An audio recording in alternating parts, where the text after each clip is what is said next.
Good morning, good afternoon, and good evening, everyone. Wherever you're at in the world, welcome to Last Drafts Baseball's live commentary of Major League Baseball. Tonight's game is going to feature the Sunday night game of the week, and that's going to feature the World Series champion Atlanta Braves playing away to the host San Diego Padres. The commentary and views are our opinions and are not affiliated with Major League Baseball, the MLB PA, or their sponsors. We're providing live reports on the game being played and hope that English-speaking audiences around the globe can enjoy the game on YouTube and Twitch along with us. We are going to first give you the starting lineups. We'll begin with the visitors from Atlanta. Leading off and playing second base, wearing number 1 is Ozzie Albies. Batting second and playing first base, wearing number 28 is Matt Olson. Batting third and playing third base, wearing number 27 is Austin Riley. In the cleanup spot and in left field, wearing number 20 is Marcell Ozuna. Batting fifth and doing the catching, wearing number 16 is Travis d'Arnaud. Batting sixth and doing the designated hitting, wearing number 25 is Alec Dickerson. Batting seventh in center field and wearing number 14 is Adam Duvall. Batting eighth and in right field, wearing number 8 is Eddie Rosario. And batting ninth and playing shortstop, wearing number 7 is Dansby Swanson. And they are going to be facing the right-hander Yu Darvish. The Japanese right-hander is going to take to the hill. He's off to a bit of a rocky start here in the 2022 season. He has pitched in 2 games. He's thrown 7 2/3 innings. He's allowed 8 hits, 9 runs, all of which have been earned. He has walked 6 and struck out 5. And he has an ERA that is bloated at 10.57 here in the early going. And now the starting lineup for the home team from San Diego. The San Diego Padres are going to send out this 9 tonight. Leading off and playing in center field, wearing number 2 is Trent Grisham. Batting second and doing the catching, wearing number 26 is Austin Nola. Batting third and doing the designated hitting, wearing number 9 is Jake Cronenworth. In the cleanup spot and playing third base, wearing number 13 is Manny Machado. Batting fifth and playing first base, wearing number 30 is Eric Hosmer. Batting sixth and in left field, wearing number 10 is Jurickson Profar. Batting seventh in right field, wearing number 27 is Matt Beattie. Batting eighth and playing shortstop tonight, wearing number 7 is Ha-Seong Kim. And batting ninth and playing second base, wearing number 77 is CJ Abrams. And they are going to be facing a right-hander in Bryce Elder. Elder is going to be making his second start of the season for the Atlanta Braves. In his first game, he went 5 2/3 innings. He allowed 6 hits, 3 runs, all of which were earned. He walked none and struck out 4. He has an ERA of 4.76 on the young season. He was originally a 5th-round draft choice out of the University of Texas by the Atlanta Braves back in the 2020 draft. And he has now made his big league debut earlier last week, and now he is going to be making his second start in his big league career this evening. We do appreciate everybody who is checking in on us tonight. We were going to stream earlier today doing the Indians and the Giants, and we had some technical difficulties that we couldn't get done during the stream, but we are going to be back on, obviously, here tonight. We look forward to bringing this with you. The first pitch is slated for 4:08 local time, but we'll be back in just a couple moments after this with all the action. Hang tight, everybody. We'll be right back. Hello, kids. Steve coming at you. It's Steve Rademacher. And if you like interesting stuff, if you like to laugh a little bit, and if you enjoy collecting, this channel's for you. If you like non-sport cards, we have them. You like pseudo-sport cards, we open them. Even if you like entire boxes of completely pointless stuff or other sports, we have everything here. I drop a different video every day, and there's always a theme to it, from No Filter Friday to Saturday morning cartoons, even Sunday shoutouts. Once in a while, we'll get a little froggy and show Money Money Monday, where I showcase a bunch of my currency. We have Legos, we have Star Wars, we have a good time. We even have my brother on Takeover Tuesday. Be there or be square. Back to Freddy. Much appreciated, Steve. After the game, be sure to check out Steve Rademacher and his channel. And he's got all kinds of crazy and wacky things because that's what the stuff that he does. We'll be back in just a moment, everybody, with the first pitch of the ball game between the Atlanta Braves and the San Diego Padres.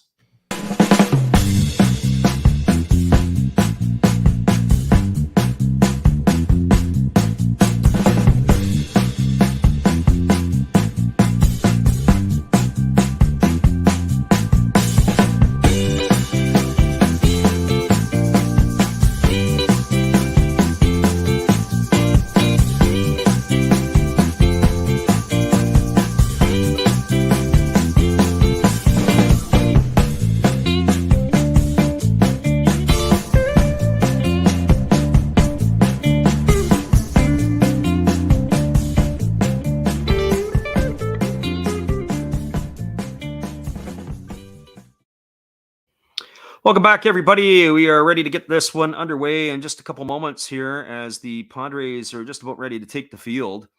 The starting pitchers tonight, Yu Darvish, obviously the veteran, has been roughed up a little bit in his early goings.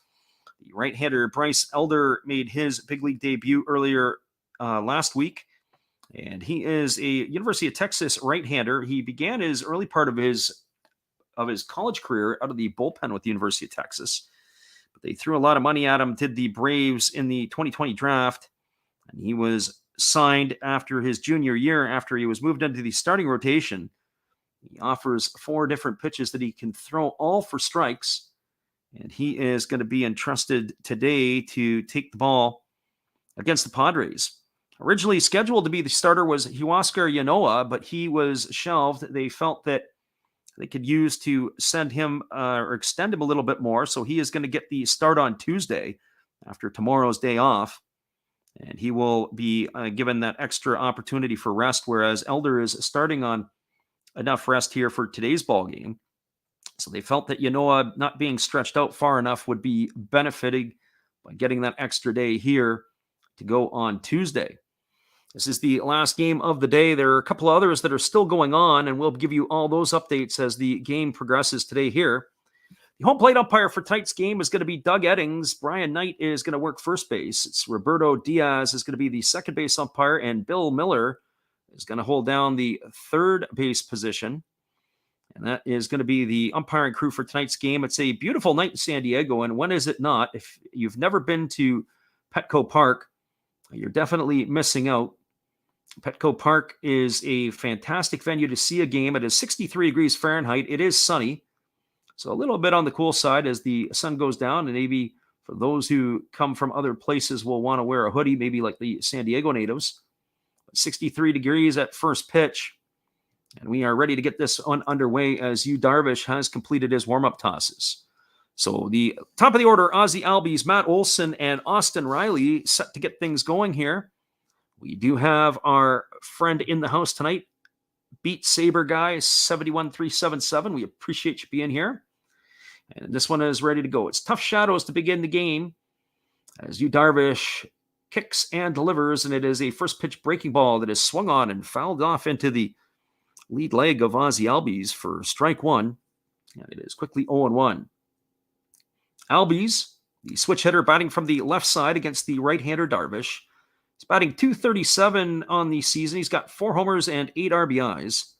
Hitting in the top spot, he leads the team right now with home runs. There is a fastball that is swung on and tapped foul. That's behind home plate. The count goes to 0-2.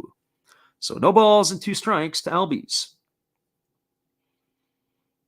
Albies is definitely swinging a better bat more recently. He started off a little bit slow. He's had a couple of home runs in this series, including one off of Mackenzie Gore right-handed on Friday night. And there's a fastball that swung on, and it is fouled away over onto the third base side, and that keeps the count at 0-2. That last fastball from Darvish was of the split finger variety. So no balls and 2 strikes to Albies. As we said, it's a fantastic night for baseball in San Diego. And here comes the 0-2 pitch. Darvish goes into the motion and delivers. It's a fastball that misses up and away. Runs the count now to 1 ball and 2 strikes. The shadows are pretty tough right now. Darvish is in the sunlight, but about halfway to home plate, there is a shadow from the building in the background, or the light tower, that is over top of home plate. So the ball starts in the sunlight, goes into the shade. That's very tough for hitters. I'm sure by the second or third inning, that will start to change as the sun goes down. There's a split finger pitch that is swung on and missed by Albies, and he is retired on strikes for the first out of the inning. That'll bring up the first baseman, Matt Olson. For Olson on the season, he's hitting .412. He's got a couple of homers and a couple of RBIs. Both those home runs have been solo shots.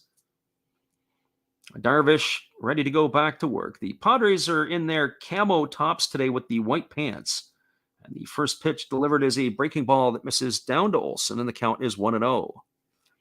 The Braves are in their traditional road grays with the Atlanta across the chest and the tomahawk underneath it for emphasis. So 1 ball and no strikes to Olson. Darvish working from the stretch position with nobody on. He kicks and he delivers. There is a fastball swung on, and it's driven foul down the left field line. It is going to slice just foul. Olson sent it a long way, but not straight enough. And that's going to even the count at 1-1. So 1 ball and 1 strike to Olson. They are in the shift as the shortstop, Ha-Seong Kim, has gone into the rover position in shallow right field. There's a fastball that swung on and fouled away. It's going to reach the seats behind home plate, and the count now is 1-2 to Olson. Some of the teams, when they do their shift, they move their third baseman into the shallow right field position. And some teams will move their second baseman and then slide the shortstop over into that more traditional second base spot. So every team that you call or every team that you watch does it a little bit differently. The question I ask repeatedly during the streams is, why would you have your third baseman staying in the shortstop position? And there's a fastball swung on. It's driven the other way. It's going to get down for a base hit as Jerkson Profar picks it up and sends it back into the infield. So Matt Olson is aboard with a 1-out single here in the first inning. That is going to bring up the third baseman, Austin Riley. For Riley on the young season, he's hitting .270. He's got a couple of homers and 5 runs batted in.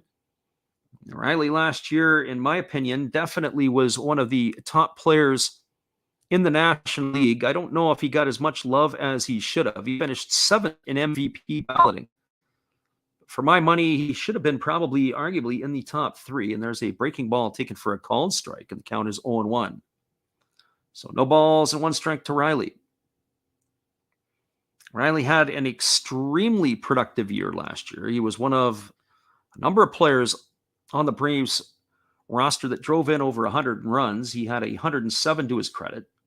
There's a fastball at 95 miles an hour that is swung on and missed, and the count now goes to 0-2. So no balls and 2 strikes to Riley. Riley will be followed by the left fielder Marcell Ozuna, should he reach safely or stay out of a double play. And he is a double play candidate, as he's not the fleetest of foot. There's a fastball that is off the outside corner, and the count goes to 1-2. So 1 ball and 2 strikes to Austin Riley.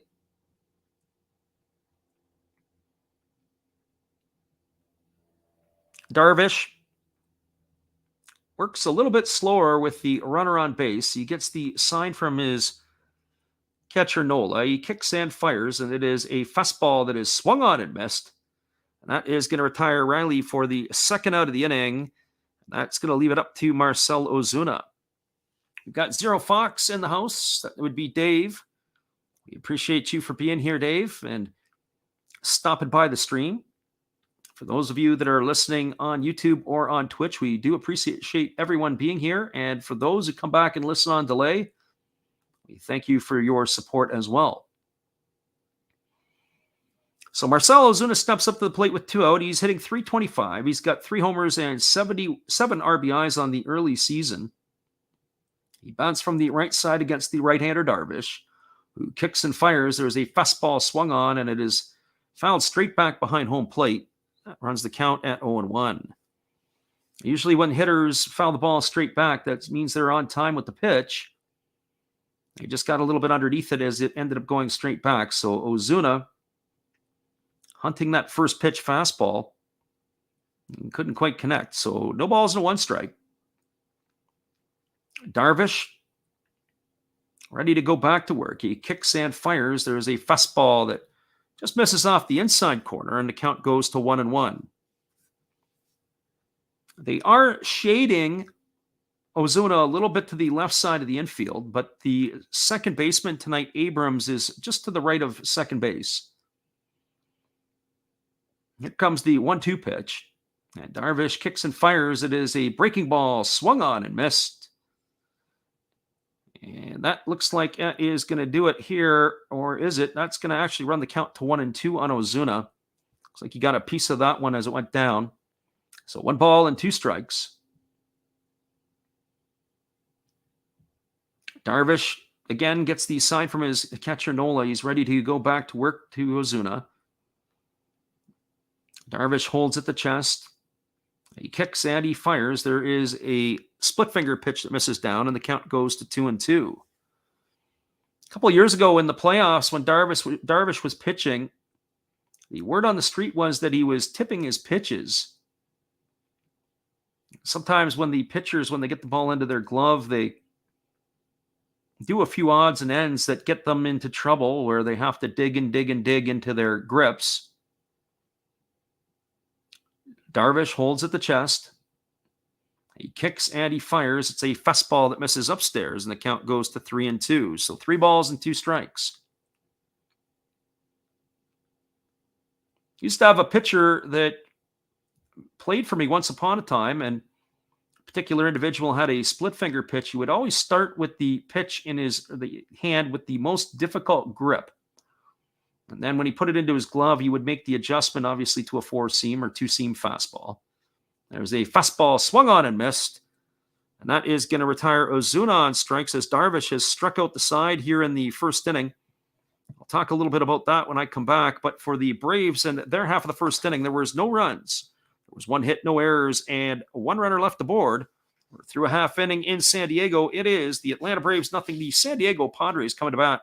Stick around, everybody. We'll be back in just a couple moments with the call at the bottom of the first inning. And while we have it here, our friend Doug at Zero Fox Sports is a supporter of our channel, and we like to support him. And here he is right now. Hey, everybody. Thanks for checking out the game and Last Raps Baseball. This is Dave, Zero Fox Sports Cards. If you like pack openings, baseball, all that good stuff, check us out. Drop a comment on our channel this month to win a mystery pack of cards. All you gotta do is say Last Rap sent you to be entered, and we'll drop a video later on this month announcing the winner. Enjoy the game. Appreciate you, Dave, at Zero Fox Sports. We'll be back in just a moment, everybody, with the call of the bottom of the first inning. Nothing between the Braves and the Padres. Hold tight.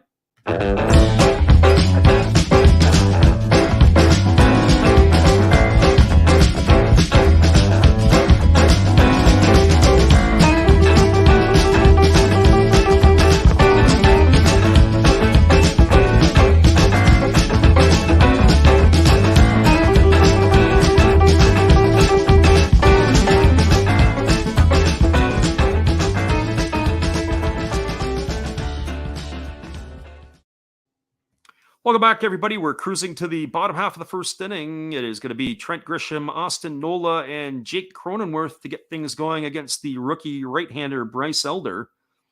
As we said at the top of the stream, Elder is only making his second big league start. He made his major league debut earlier last week, where he got his debut. This is actually his second start. And sorry, this is his second start. He made his big league debut last week where he did pick up his first win. He followed that up after an impressive spring training where he went 7 2/3 innings. He also had a win in the spring. So the former Texas Longhorn turned Atlanta Brave is ready to get things going here. Elder was the 5th prospect in the Atlanta organization entering this season. And so there's a lot of hope on him as being another one in the pipeline of Atlanta Braves pitchers to carry on the tradition of strong pitching in Atlanta. So he has a 4-pitch mix, and we're about to see it all on display.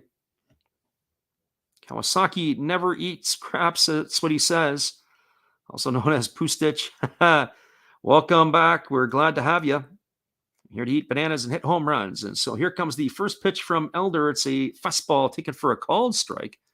The count is 0-1 on Trent Grisham. For Grisham on the season, he's hitting $150. He's got 1 homer and 1 RBI. Grisham, of course, began his career in the Milwaukee organization. There was a breaking ball that misses down and in, and the count is 1-1. He was the one in the playoffs a couple of years ago when the ball was hit into right field. Basically, the Brewers were, I think, 1 out away from taking out the Washington Nationals, and that error that he made ended up allowing the Nats to win, and eventually, of course, they won the World Series. There's a fastball at 90 miles an hour that is swung on and fouled away. Count goes to 1-2. The scouting report that I've seen on Elder is he can bring the fastball up to about 95 miles an hour.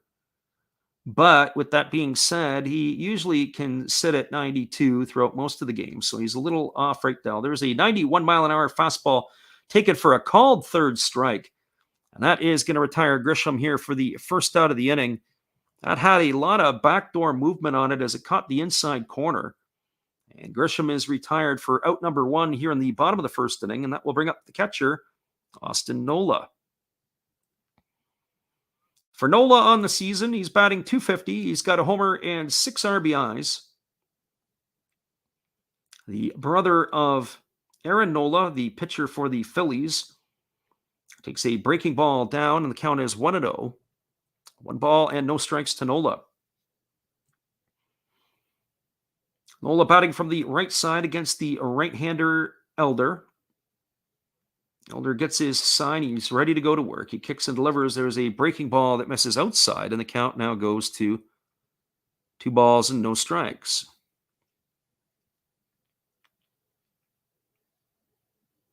They do have Nola to shift here as they've got the shortstop well into the 6 hole.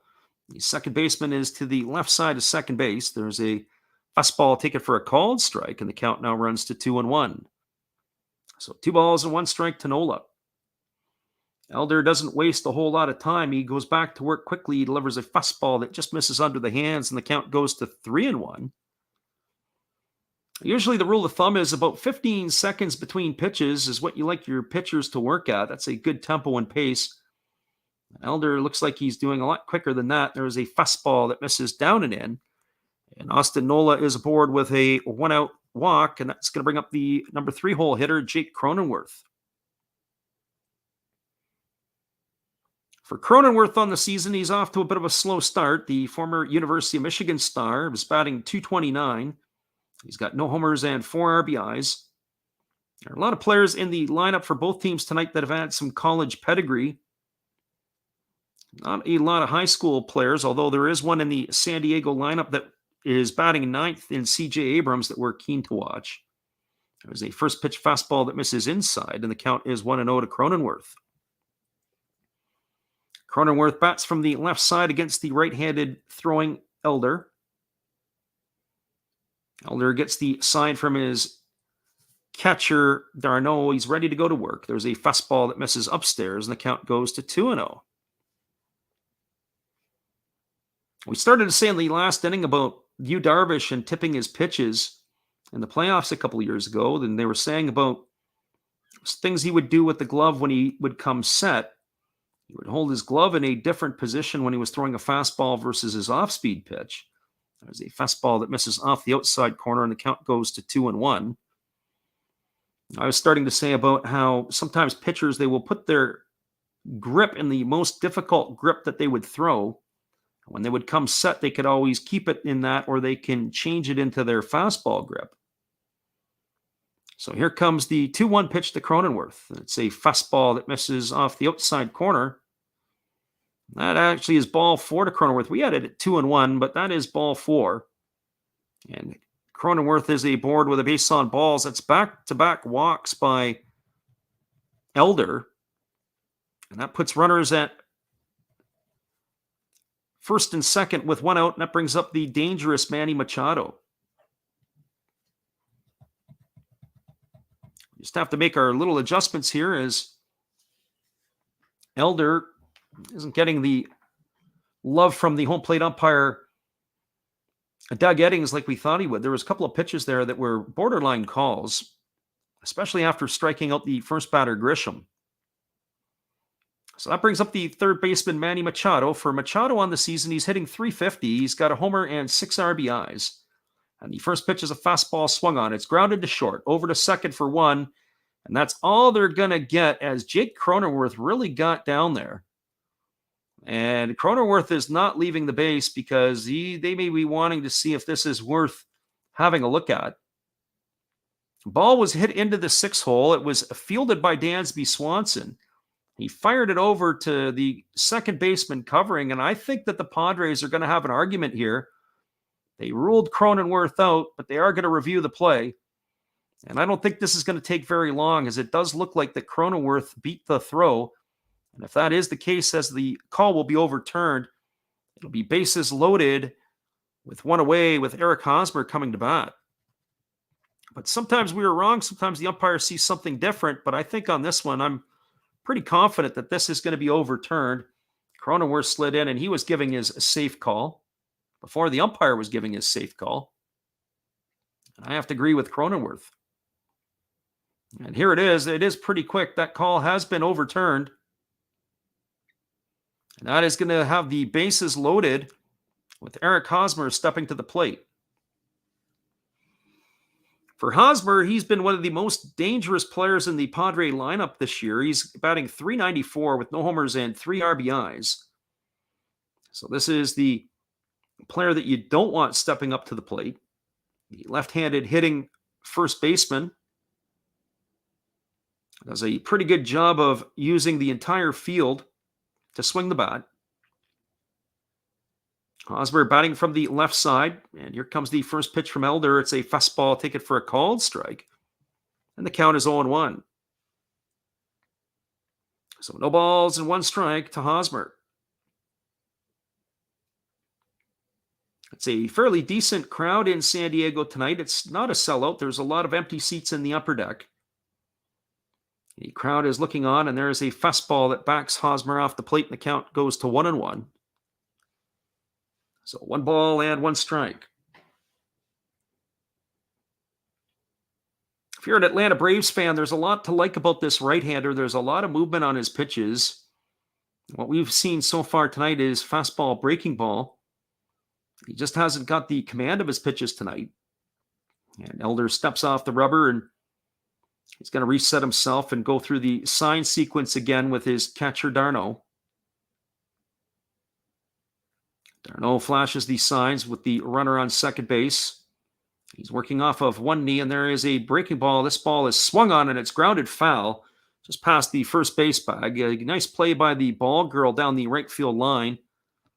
Was able to secure it, and she flips it into the seats for a souvenir. That's going to run the count to 1 ball and 2 strikes on Hosmer.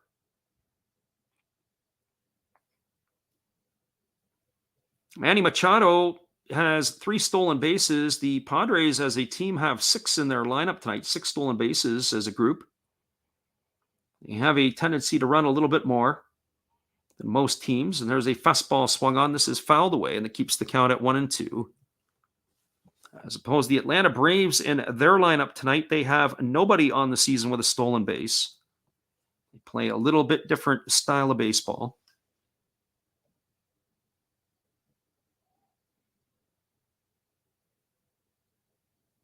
So 1 ball and 2 strikes.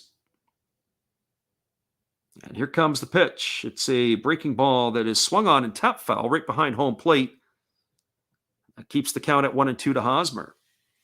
As I was saying about about tipping pitches, or you look for tendencies in pitchers, and we were talking about Darvish. Certainly the most natural grip is the 4-seam grip that players, when they hold the ball, need to learn how to throw the ball with.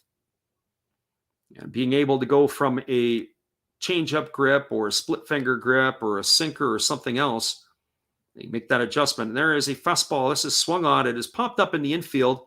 The infield fly rule is in effect, and that is going to retire Hosmer as he is popped to the shortstop Dansby Swanson for out number 2. That's going to leave it all up to the left fielder Jerkson Profar.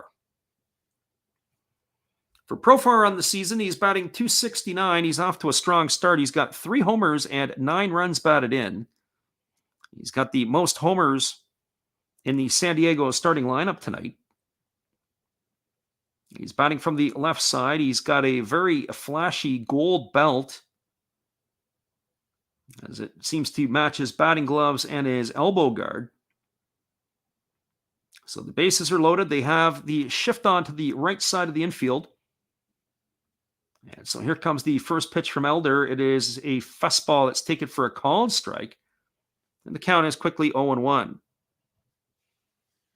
It's the 21st pitch of the inning delivered by the right-hander. As we said, we haven't seen anything faster than 91 miles an hour tonight, which would be a bit of a concern. Elder, the report on him is that he can bring it up to 95. He usually sits at 92, but he hasn't got to that point yet. So we'll keep an eye on what he does. There's a fastball swung on it. It has popped up behind second base. Moving over underneath it is the shortstop Swanson. He makes the catch, and that is going to do it here in the first inning. So Elder has worked himself out of a jam. There were no runs in the inning. There were no hits. There was no errors, but 3 runners left the board. We're now through 1 complete in San Diego. It is the Atlanta Braves nothing, the Padres nothing. Stick around, everybody. We'll be back with the top of the second inning in just a couple moments after this. Here is our friend Matt, who is a big San Diego Padre fan, but we don't hold it against him. This is Matt Hollis. Well, you've got to have an ace in the hole, a little secret that nobody knows. Life is a gamble, a game we all play, but you've got to save something for a rainy day. You've got to learn to play your cards right if you expect to win in life. Don't put it all on the line for just one roll. You've got to have an ace in the hole.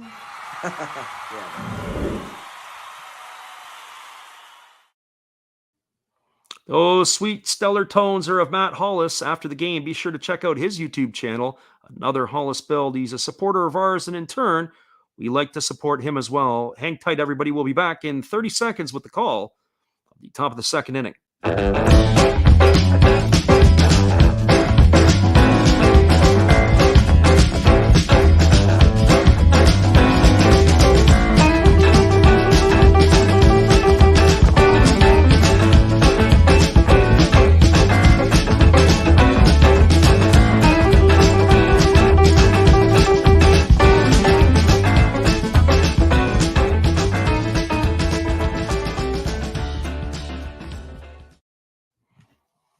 Welcome back, everybody. We are cruising to the top of the second inning. It's going to be Travis d'Arnaud, Alex Dickerson, and Adam Duvall to get things going for the Braves in their half of the second. They had a hit in their top half of the first, but the story was Yu Darvish, as he had struck out the side around that Matt Olson single. So d'Arnaud, Dickerson, and Duvall, the 3 Ds, coming up to face Darvish. And here we go back to the live action, and the first pitch from Darvish is a breaking ball taken for a called strike. The count is 0-1 to d'Arnaud. For d'Arnaud on the season, he's hitting .280. He's got a homer and 4 RBIs.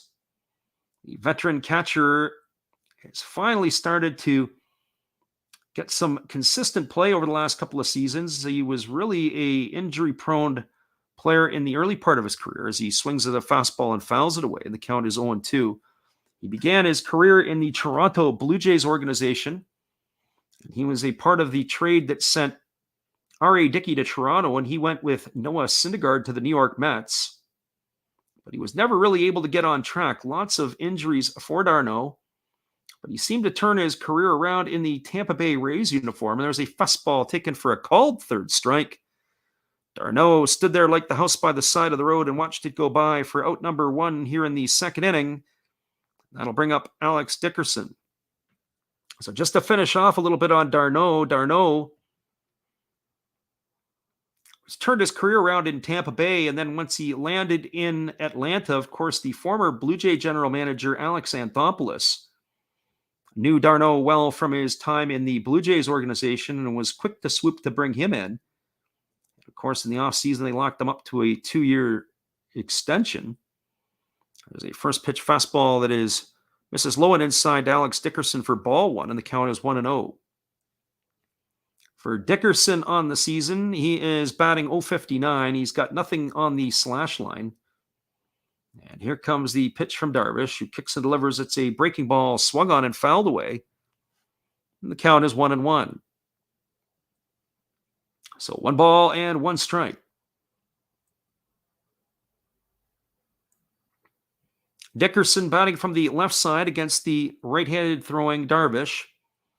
This is in his first season in an Atlanta uniform. He'd spent the last few seasons with the San Francisco Giants. And here comes the pitch from Darvish. It's swung on and missed, and that is going to run the count to 1-2. That last fastball was at 96 miles an hour. Dickerson began his career at the league level with the San Diego organization, so he's familiar with the surroundings here.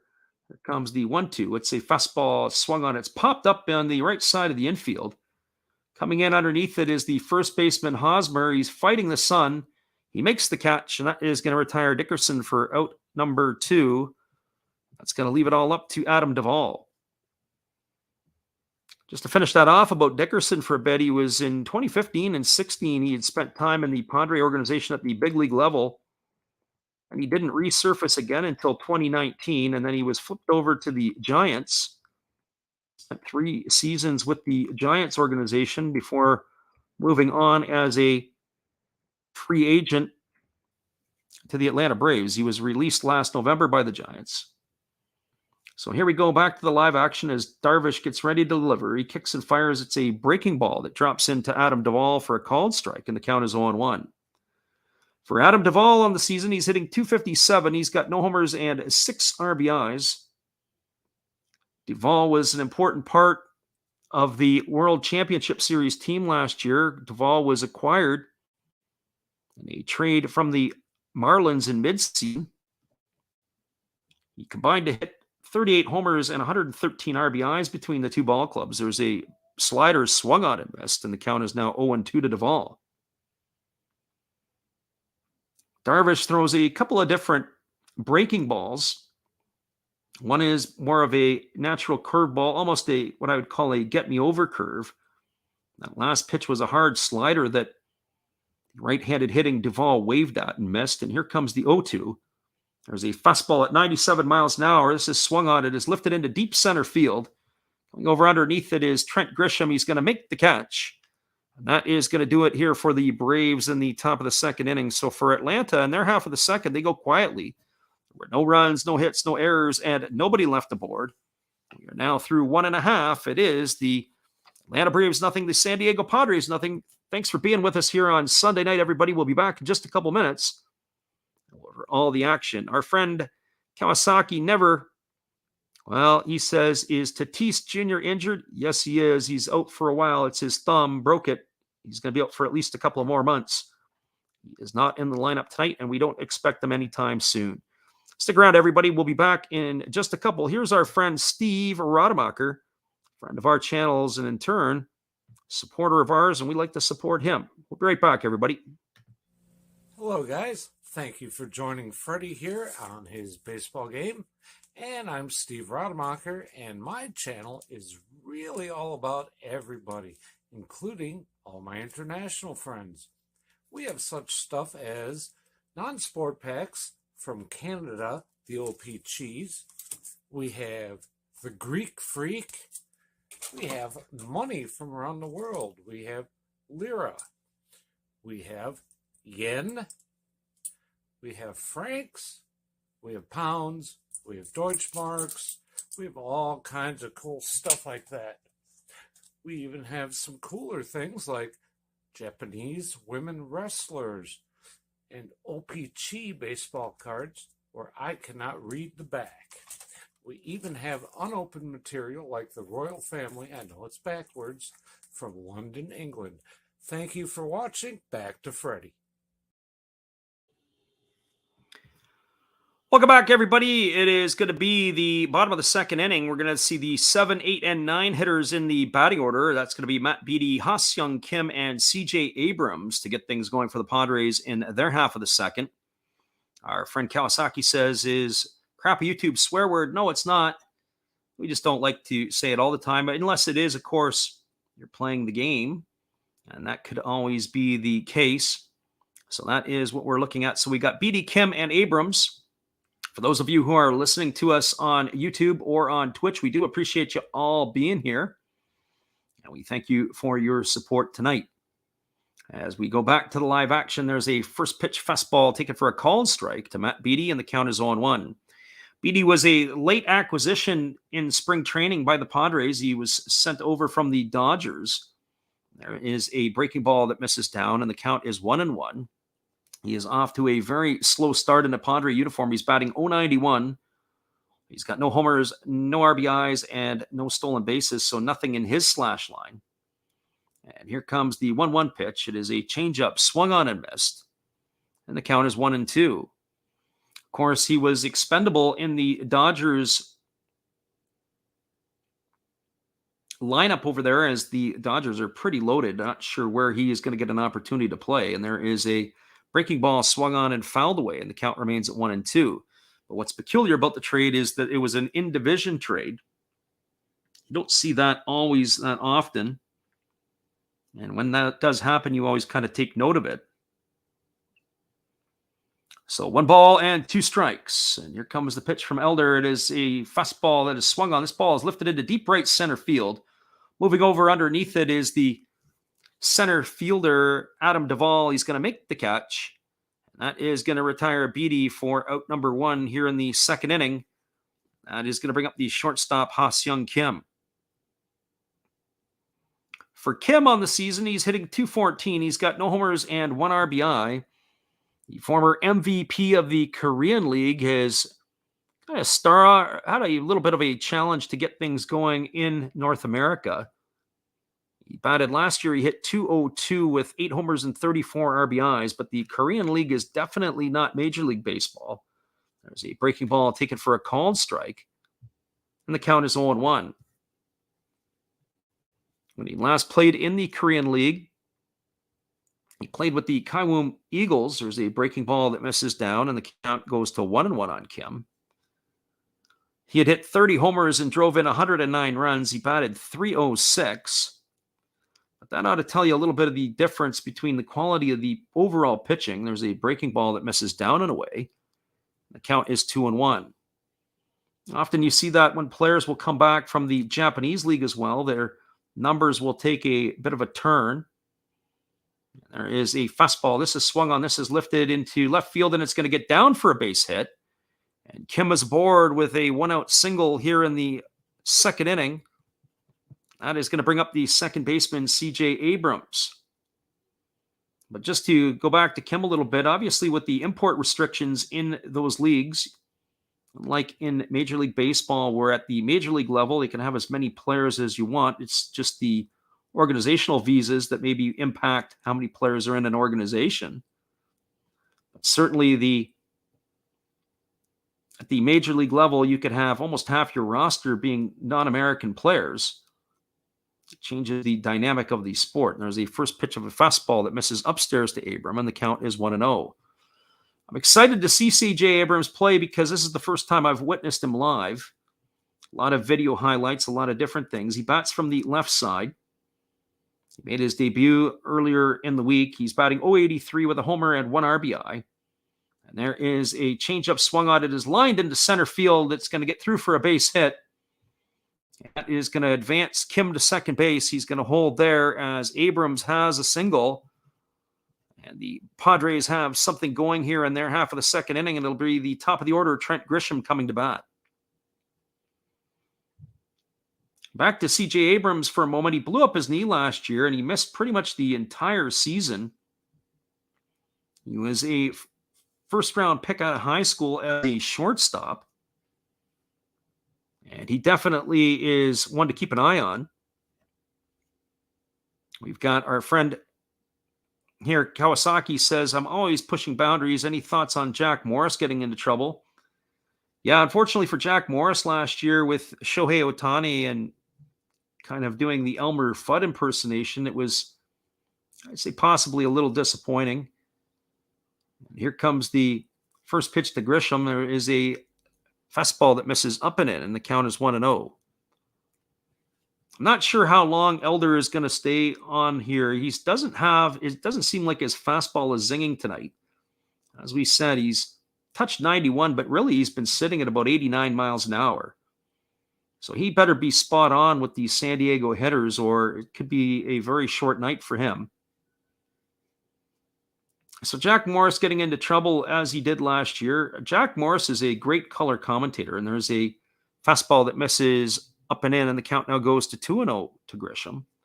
He provides a lot of insight, a lot of information, but in his attempt to be humorous, especially in today's day and age, he can offend a lot of people. I have no problem if he's calling out players. I remember back in the day when Al Kaline used to do the color commentary for the Tigers, and he used to come right out and just go right after players. There's a breaking ball that misses outside, and the count now goes to 3-0. I remember some of the players, especially it could be the home players or the visiting players. Kaline had a lot of meat on the bones where he would come right out after the players and let them know what he thought. And wouldn't mince words. And when you're doing it from a technical standpoint or from an approach or wherever it might be, if you can back it up, let them have it. There's a fastball that misses down and in, and that is going to load the bases as Grisham has drawn himself a 4-pitch walk. And that is going to bring out the pitching coach for the Atlanta Braves, and there's going to be a conference on the hill. Kim has advanced to third. Abrams goes to second.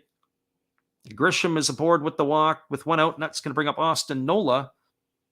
Now we have a conference on the hill. So I've got no issues. I mean, even from our end of things, if I see plays that are butchered, when we did the game in the NPB the other night between the Tohoku Rakuten Golden Eagles and the Fukuoka SoftBank Hawks, there were some rundowns that the Tohoku Rakuten Golden Eagles pretty much butchered. They were very fortunate. Very, very fortunate to get an out, but it did put them in a tough position because they didn't execute the out quickly. And it allowed the base running for Fukuoka, for the base runners, to advance possibly to bases that they shouldn't have had if they got the quick out. And sometimes you have that happens. So if you're critiquing them on the basis of their play or how they've played or what they've done or how they've executed, absolutely. If you're going to mock them because of their ethnicity or their race, you're walking a very, very fine line. And in today's day, that's not necessarily what is called for. And that was unfortunately what got Jack Morris into trouble. So here comes the first pitch to Austin Nola, and that is a fastball swung on. It is driven down the right field line, but it's going to reach the seats down in the right field corner. And a man from Palomar makes a beautiful catch. A nice snag there, and he gets a nice ovation from those around him. He's going to take that one home as a souvenir.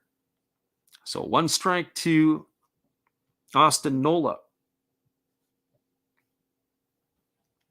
So Elder ready to go back to work. There is a fastball, and that comes inside, and it hits Nola on the elbow guard. He's been hit by a pitch. That is going to drive in a run and a hard way in which to do it. So that is going to put the Padres on the board here as Elder is losing the command of his pitches right in front of our eyes. The bases are going to remain loaded, and Ha-Seong Kim has scored for the first run of the ball game here in the bottom of the second. That is going to bring up the designated hitter, Jake Cronenworth. I always remember Sparky Anderson used to say that he would let his pitcher get into trouble once, but he wouldn't let him get into trouble twice because then he'd have to go to the bullpen. On the first inning, Elder loaded the bases and was able to wiggle out of it. He's got the bases juiced again here with 1 out. Jake Cronenworth standing in, and the first pitch is a fastball that misses upstairs, and the count is 1-0. The Braves bullpen may be on high alert here on Sunday night early as the Padres are looking to extend their lead with Cronenworth batting with 1 out and the bases loaded here in the second inning.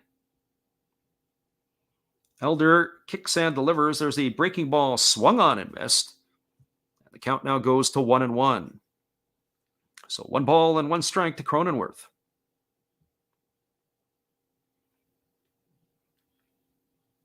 As we mentioned earlier in the stream, Cronenworth is a former University of Michigan Wolverine. Played his college ball in Ann Arbor. Originally was selected by the Tampa Bay Rays. There's a 1 hopper hit to second, over to second for 1, back to first, and it is not going to be in time. It's going to be a fielder's choice as Austin Nola is erased 4-6 for the second out of the inning. Grisham is going to advance to third. Cronenworth is safe at first, and that's going to score C.J. Abrams from third. That now is going to make the score 2-0 for the San Diego Padres. They've got a crooked number up here on the board in the second inning, and that'll bring up the third baseman, Manny Machado. For Manny Machado tonight, he is 0 for 1. He bounced into a fielder's choice his first time up.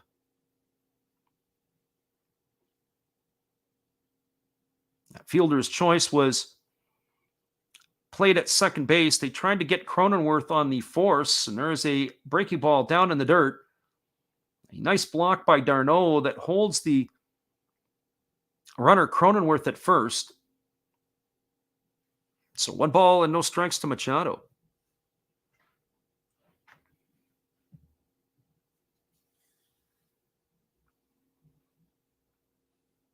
d'Arnaud checks his wristband, and as he gets the sign from the bench area, he flashes the sign to his right-hander Elder. Here's the 1-0 to Machado. It is a breaking ball swung on and line foul.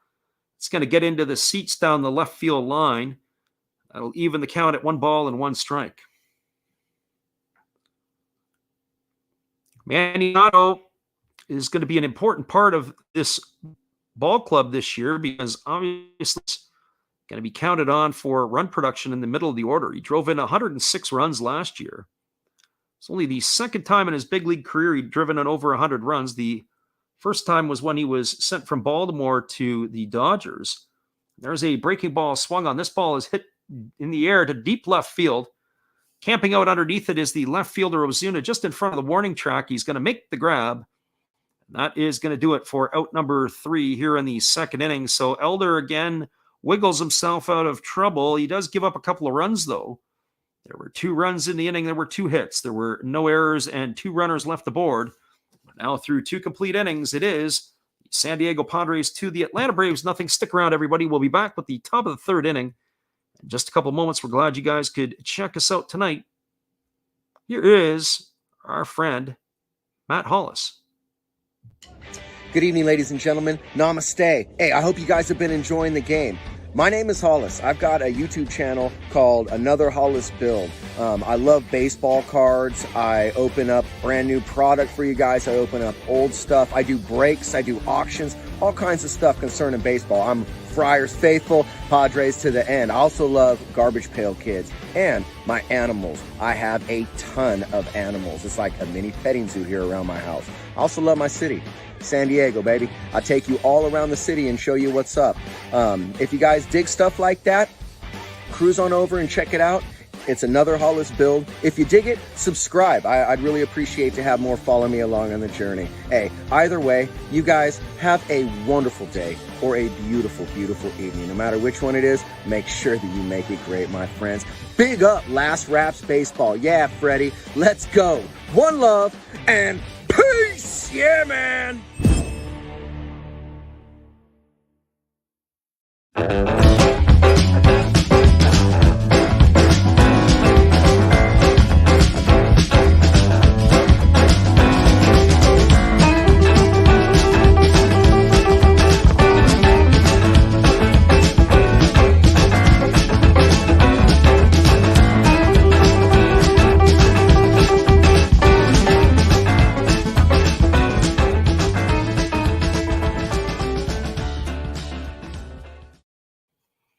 Welcome back, everybody. It is going to be the top of the third inning. It'll be the 8, 9, and 1 hitters in the Atlanta batting order coming up to face Yu Darvish. Means Eddie Rosario, Dansby Swanson, and Ozzie Albies are coming to bat. And Rosario is off to a very difficult start. He's batting .038 on the young season. He's got nothing on his slash line. Of course, Eddie is a veteran and had a fantastic playoffs last year. He takes a first pitch breaking ball over for a called strike, and the count is 0-1.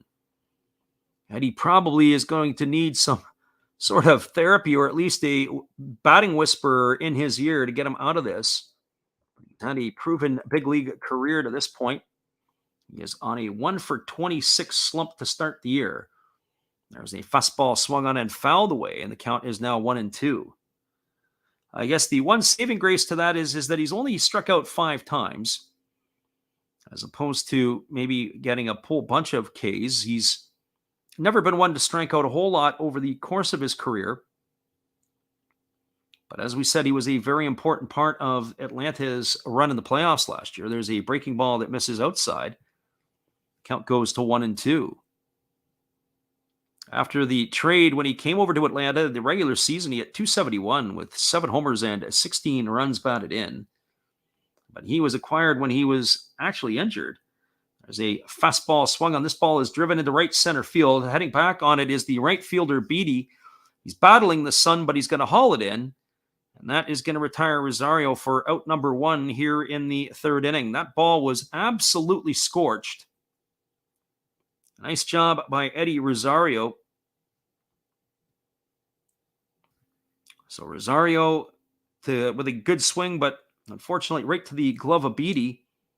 And that's going to bring up the shortstop, Dansby Swanson. For Swanson on the season, he's hitting .171 with no homers and 2 RBIs. And the first pitch that is delivered from Darvish is a breaking ball that misses down and away, and the count is 1-0. Swanson, another important part of the Braves offense last year. He would go anywhere from the lower part of the batting order where he's hitting 9th right now. He was hitting as high as 2 and even sometimes in the leadoff spot.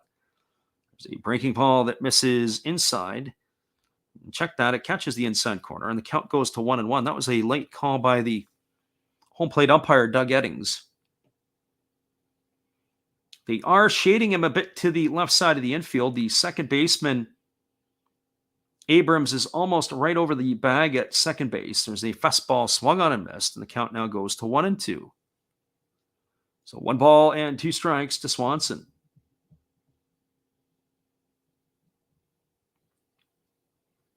So Swanson hitting from the right side against the right-hander Darvish. He chokes up a little here with 2 strikes. Here comes the pitch.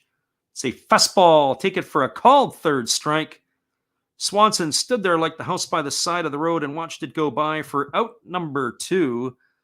That is going to bring up the top of the order, Ozzie Albies. That is the 5th strikeout of the ball game for Darvish here in the early going. So for the right-hander who struggled in his first 2 starts, those are now almost a distant memory as he is cruising here in the 3rd inning. Ozzie Albies steps up to the plate. He is 0-for-1 tonight. He struck out his first time up facing the right-hander Darvish. And here's the first offering. It is a breaking ball that Albies waves at and misses, and the count is 0-1. So no balls and 1 strike to Albies.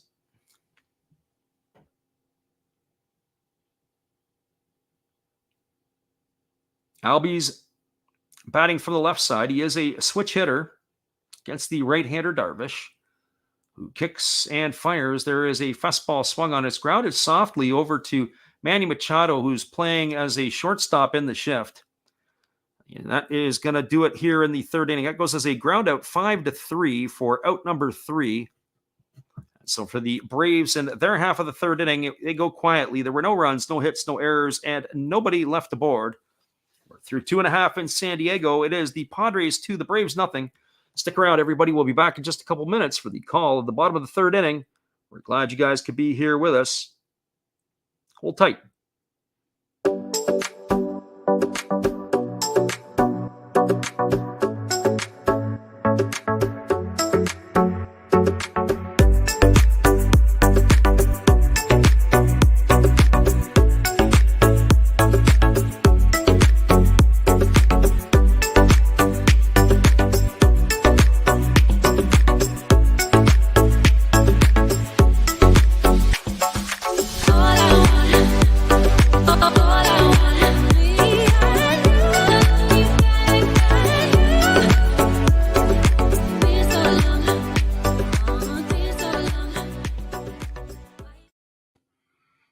We're right back in just a couple minutes, everybody. We're cruising to the bottom half of the third inning, 2-0 for the San Diego Padres over the world champion Atlanta Braves. Hold tight. We'll be back after this.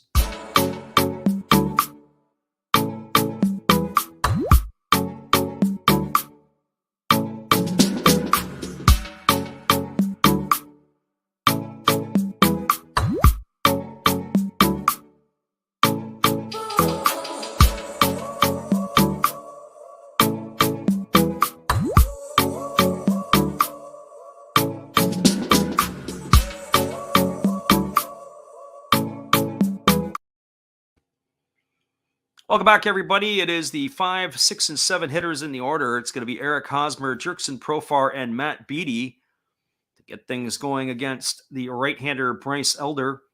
Elder has struggled so far in his 2 innings of work. He's only allowed a couple of hits, but he has walked 3 and hit a batter. And so the eyes will be all on him to see how far of a leash that he will have here. I would have to think that the Padres are going to continue to work him here as he's going to deliver pitch number 46 to begin the third inning, and it is a breaking ball to Hosmer, swung on and missed, and the count is 0-1.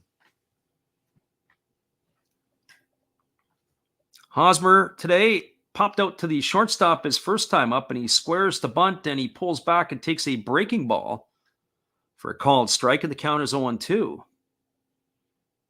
It's not necessarily the worst idea in some situations. I don't know why more players are not considering, especially when the shift is on, to drop a bunt down. So no balls and 2 strikes. Here comes the pitch from Elder. It's a fastball taken for a called third strike. And Hosmer is erased here in the third inning for out number 1, and that's going to bring up the left fielder, Jurickson Profar. For Profar tonight, he also was 0 for 1. He popped to the shortstop as well his first time up. And he is going to be stepping up here to get his second look at the starter, Bryce Elder. So Profar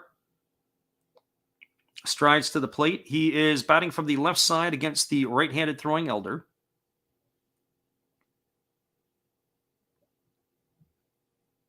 As we get back to the live action, he kicks and delivers a breaking ball. It's taken for a called strike.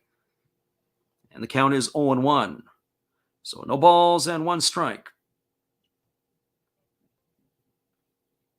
Profar originally was a Texas Ranger prospect early in his career. He'd moved around a little bit as he was shipped over to the Oakland Athletics. There's a breaking ball that misses down and in, and the count now goes to 1-1. So 1 ball and 1 strike.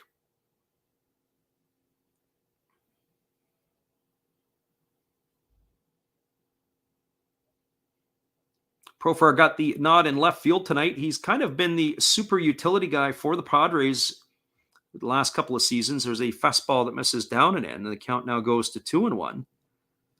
As we said, when Profar first got to the big leagues, he was considered a shortstop prospect with Texas. And then he was over at second base, and he's got opportunities to play in the outfield now. And there is a breaking ball swung on and missed, and the count goes to 2-2. So 2 balls and 2 strikes to Elder. Or 2 balls and 2 strikes to Profar, as the pitcher Elder gets ready to go back to work. He rocks into the motion. He kicks and fires. There's a fastball swung on and tap foul over on the first base side. And that keeps the count at 2-2 to Profar. As we said, Profar off to a decent start this season. His average has slipped to 259. He's got the most home runs in the San Diego lineup. He's got 3. He's also driven in 9 runs in the early going here. And here comes the pitch from Elder. It's a fastball swung on and missed. And that is going to retire Profar for the second out of the inning. That last pitch was a knee-high fastball on the inside part of the plate. A really good pitch by the starter Elder, and that is going to retire Profar for out number 2. That is going to bring up the right fielder, Matt Beattie. Beattie tonight is 0 for 1. He flew out to center field his first time up. His average has slipped to 0.83 on the start of the season. There's a breaking ball that misses down and in, and the count is 1-0. So 1 ball and no strikes to Beattie.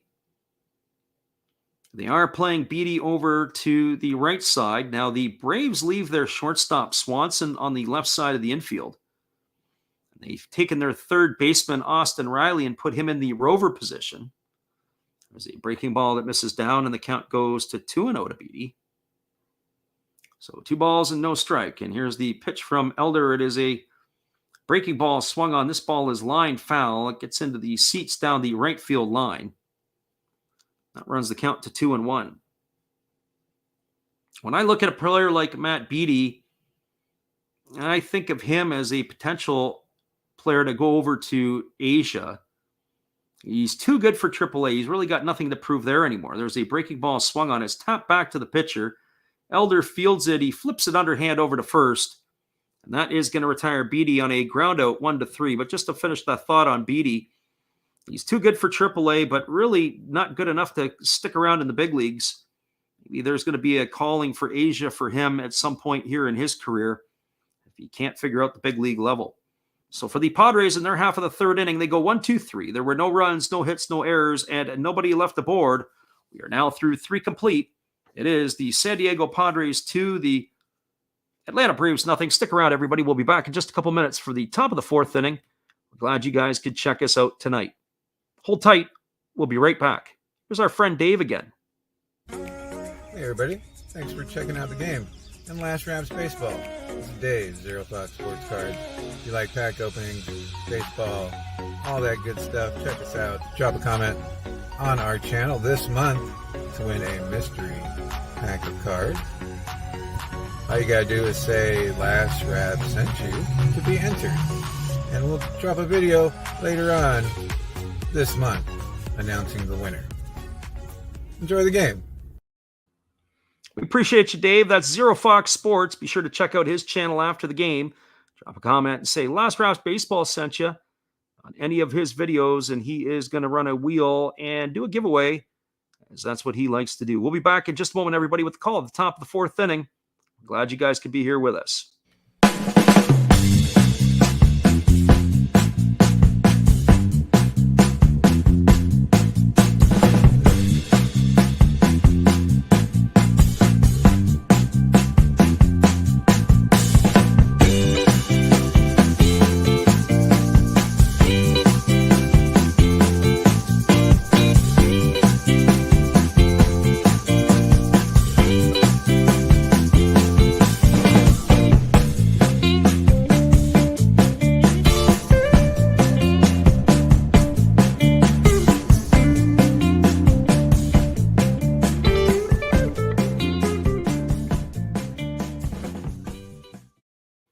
Welcome back, everybody. It is going to be the 2, 3, 4 hitters in the Atlanta batting order coming up to face the right-hander, Yu Darvish. Matt Olson, Austin Riley, and Marcell Ozuna to get things going here in the top of the 4th for the Braves. And Darvish has been absolutely electric in his first 3 innings of work, fanning 5 Braves as he delivers the first pitch breaking ball to Olson for a ball low and away for a count of 1-0. For Olson tonight, he has got the only hit for the Braves. He's 1 for 1. He has raised his season batting average up to .429. Darvish gets the sign from his catcher, Nola. And he is waiting as he comes set. As he pitches from the set with nobody on. He kicks and delivers. It's a breaking ball taken for a called strike. And the count runs even to 1-1. Darvish has been very effective tonight at changing speeds, mixing his fastball, his four-seam, as well as his split finger with a good breaking ball mix of a curveball and a slider. And there's a breaking ball swung on and fouled away, and the count goes to 1-2. So 1 ball and 2 strikes to the big left-handed hitting Matt Olson. Darvish, through the first 3 innings of work, had only 39 pitches. He's been able to keep the pitch count in check, and one would think that he's probably going to get at least 6 innings tonight. There is a breaking ball swung on. This ball is lined into left field. It's in the corner. It's down. It's fair. And chasing after it is the left fielder, Profar. He finally retrieves it, but Matt Olson has his second hit of the ball game, and that is a double to get things going here for the Braves and their half of the 4th inning. The leadoff double for Olson is going to bring up the third baseman Austin Riley to the dish. For Austin Riley tonight, he struck out his first time up. He is 0 for 1. His average has slipped to 263, but he has had some productive ball games. He's got a couple of homers and 5 RBIs to go with it. So the runner at second is Olsen, and Riley stepping up to the dish, waiting on the first offering from Darvish. And they say first pitch fastball at the knees for a called strike, and the count is 0-1. One thing has been consistent tonight with Darvish, his fastballs have been right at knee level. He's really been pounding the zone all game long. He's not left a lot of pitches up. A pitch to Olsen was a good piece of hitting as he went the other way with the pitch on the outside part of the plate. And here comes the offering to Riley. They have him shaded to the left side. The second baseman, Abrams, is close to the base, and there's a fastball that comes inside, and it has hit Riley on the hand, and he is in some pain. It's some right in the wrist. That is not in a good spot. That was a 95-mile-an-hour fastball that came in. Not sure if where it actually hit him, but that is going to leave him in quite a bit of pain. He's going to be at first base with a hit by pitch, but the trainers are out and the manager is out, and there's obvious concern here. We're going to get a look at it on the replay. It looks like it was a two-seam fastball that rode in. As a matter of fact, I think that the San Diego Padres might have a case here because it looked like it hit off the knob of the bat and then clipped the hand.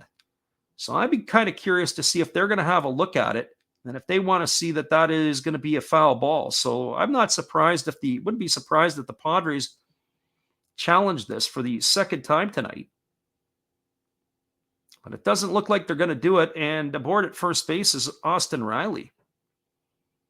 So that brings up Marcell Ozuna, who struck out his first time up, and there is a breaking ball that misses down in the dirt. The count is 1-0. At first, I thought clearly it may have hit him on the wrist area, but it actually hit the knob of the bat and then off of the hand. So he may have been very fortunate there to have the knob of the bat absorb most of that blow. So 1 ball and no strikes to Ozuna. And the runner at second is Olsen. The runner at first is Riley, and there is a breaking ball that misses down. They appeal over to the first base umpire, Brian Knight, and he confirms that Ozuna did not go. That's going to run the count to 2-0. So for the Braves, who really were not threatening at any point in the first 3 innings, they've got something going here in their half of the fourth with 2 men on and nobody out. Darvish gets the sign from his catcher, Nola. He's ready to go back to work. He comes set at the chest. He checks the runner, Olsen, at second. He kicks and he fires. There's a breaking ball swung on. It is popped up just behind second base. The infield fly rule has been called by the second base umpire, Roberto Diaz, and that is going to be caught by the second baseman, C.J. Abrams, and that will retire Ozuna for the first out of the inning. So 1 up, and he's out for out number 1. That is going to bring up the catcher, Travis d'Arnaud. So for d'Arnaud tonight, he struck out looking his first time up. He is 0 for 1 tonight. It's an opportunity here for the Braves in their half of the fourth inning not to be squandered, as they've got the first 2 batters on. And there is only 1 out here, so here comes the first pitch to d'Arnaud. Darvish delivers. It is a changeup that misses down, and the count is 1-0.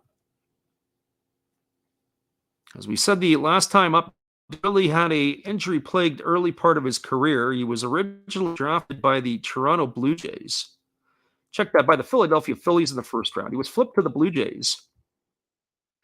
As he was drafted by the Phillies, flipped to the Blue Jays in a trade, along with Kyle Drabek and Michael Taylor, for Roy Halladay and cash. And here comes the pitch from Darvish. It's a fastball that swung on and fouled away. Evens the count at 1-1. The Blue Jays then flipped him to the Mets as part of the R.A. Dickey deal. He went with Noah Syndergaard and others. But the main combatants in that trade were d'Arnaud and Syndergaard for R.A. Dickey. He was later released a number of years later by the Mets. He had hooked in with the Dodgers, and then he was purchased by Tampa, and that's really where he started to turn his career around, was with the Tampa Bay Rays. As he was with Tampa Bay, then he ended up going over to the Braves, and of course, last year in the playoffs, he had himself a quality season. So the count is 1-1 here, and here's the pitch. It is a changeup swung on. It is lifted into shallow right field. Coming in on it is the right fielder Beatty. He makes the catch. That's going to retire d'Arnaud for the second out of the inning. But as we said, it was really in Tampa Bay where he started to turn his career back around. He hit .263 and hit 16 homers that year. And the Atlanta Braves had signed him, and of course he was reunited with the former general manager Alex Anthopoulos. And in doing that in 2020, he won the Silver Slugger Award for the position of the catcher, best hitting catcher. And of course, last year he was with the ball club when they won their World Series, but they have re-upped him to a 2-year deal. Now that's going to bring up the left-handed hitting Alex Dickerson. For Dickerson, he is 0 for 1 tonight. He popped the first his first time up. His average has slipped to .056. Dickerson has really struggled here with the Braves in his early going. He came over after spending 3 seasons with the San Francisco Giant organization. He takes a breaking ball over for a called strike, and the count goes to 1-1. So we got Baseball Boy 501 in the house. He says he's new. We like you here. We appreciate you. And he also says, go Braves. Thanks for stopping in tonight. The Braves had something brewing here to start the 4th inning, as they had a double from Olsen and a hit by pitch by Riley. The last 2 hitters, Ozuna and d'Arnaud, have gone quietly, and this leaves it up to Dickerson to try to do something. And here's the 1-1 pitch. It's a fastball taken for a called strike, and the count is 1-2. So 1 ball and 2 strikes. We do call quite a few different ball games. We don't always call the same teams, but we seem to be doing a lot of the Braves and Guardian games this year. So if you're interested in what's going on in the channel, you're always more than welcome to pop in. So here comes the 1-2 pitch to Dickerson. Darvish checks the runner, and there is a fastball that misses well off the outside corner, and the count goes to 2-2. So 2 balls and 2 strikes. Should Dickerson find a way on, it will be Adam Duvall who waits his turn on deck. So Darvish gets the sign from his catcher, Nola. He's ready to go back to work. He has basically thrown 4 different pitches here to Dickerson. He's not seen the same pitch twice yet, and there is a breaking ball swung on. It's grounded to first. It's fielded neatly by Hosmer. He flips to Darvish covering. And that's going to go down as a ground out, 3-1 for out number 3 here in the 4th inning. There were no runs. There was 1 hit. There were no errors and 2 runners left aboard. We are now through 3.5 innings. It is the San Diego Padres 2, the Atlanta Braves nothing. Stick around, everybody. We'll be back with the call at the bottom of the 4th inning. In just a couple moments. We're glad you guys could pop in, be with us here tonight. Here's our friend Steve again.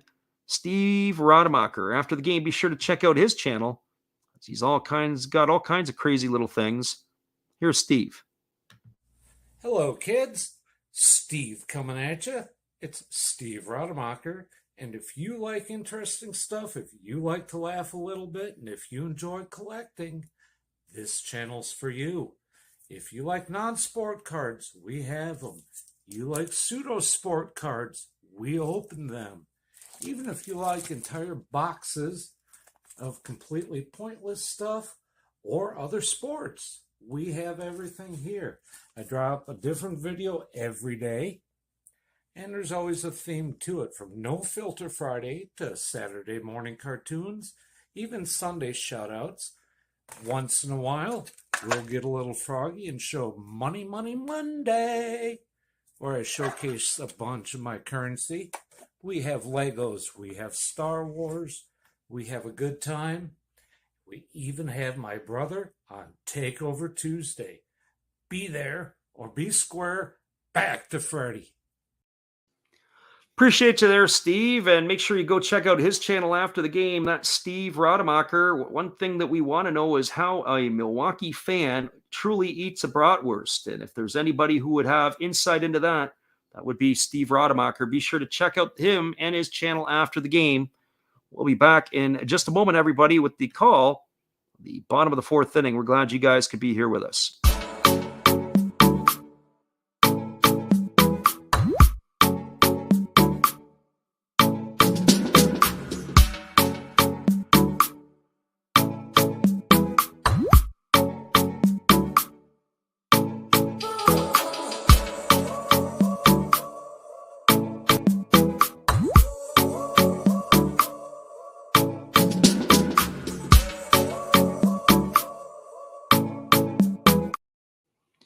Welcome back, everybody. We're moving to the bottom of the fourth inning. It is going to be the 8, 9, and 1 hitters in the batting order, and it's Ha-Seong Kim to get things going. And there's a fastball that is taken down and away for ball one. The count is 1-0. It's been this part of the batting order that's done the damage for the Padres, as Kim takes a breaking ball off the outside corner for a 2-0 count. Kim had singled, as did C.J. Abrams, in the second inning to get things going with 1 out, and they later came around and scored. This is where the offense has come from. And Kim squares the bunt, and he pulls his bat back, and he takes a fastball down and in. That runs the count to 3-0. So 3 balls and no strikes to Kim. Steve in our chat says, eat it with a lot of sauerkraut and brown mustard, and you're good to go. And there is a fastball taken for a called strike, and the count is 3-1. And I'm sure if you like your onions on it too, you can always enjoy a few of those. So 3 balls and 1 strike to Kim. Elder kicks and delivers. It's a fastball that misses down, and Kim is aboard with a walk. And that is going to be the 4th free pass of the ball game by the Atlanta right-hander. He has also drilled a guy as well, and that would have been Austin Nola back in the second inning. So he has given up way too many free passes. So Kim is the leadoff batter at first, and C.J. Abrams steps to the plate. He is 1 for 1 tonight. He's pulled his average up to 120 on the season, batting from the left side. And there is a breaking ball that drops in for a called strike, and the count is 0-1. So no balls and 1 strike from the righty Elder. Kim establishes his lead over at first. He is a threat to run. And they are concerned in firing over to first base as Elder. Keeps the base runner close. He's got oven mitts on both of his hands, as he doesn't want to jam a finger going headfirst into any of the bases. And there's Elder again, and diving back in time is the base runner Kim. So no balls and 1 strike to Abrams. Kim again establishes his lead at first. He's got 1 foot that would be equal to the grass. There's a bunt. It's down the third baseline. It's a good one. Fielded on the run by Riley, who barehands it. He fires to first. And that is going to retire Abrams. That is going to go down as a sacrifice. And it'll be a 5-3 putout for out number 1 here, but it advances Ha-Seong Kim into scoring position. So the Padres playing a little bit of small ball here in the 4th inning to try to extend their lead. Nice play by Riley to barehand the ball and to throw off balance on the run to be able to get the runner at first. It's going to bring up the top of the order, Trent Grisham. For Grisham tonight, he is 0 for 1. He walked in the second and struck out in the first. He bats from the left side of the plate. Elder checks the runner. He kicks and delivers. There's a breaking ball that misses down, and the count is 1-0. So 1 ball and no strikes to Grisham. The Shadows have now taken over and have completely covered most of the infield. It was a really tough start for the hitters tonight as the pitchers were throwing from the sunlight.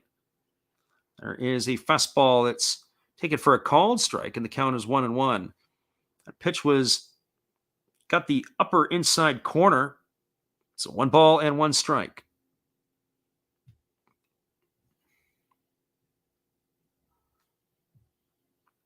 Elder ready to go back to work. Gets the sign from his catcher Darno, and he comes set at the belt. He checks the runner Kim at second. There's a breaking ball that misses down. The count now goes to 2-1 on Grisham.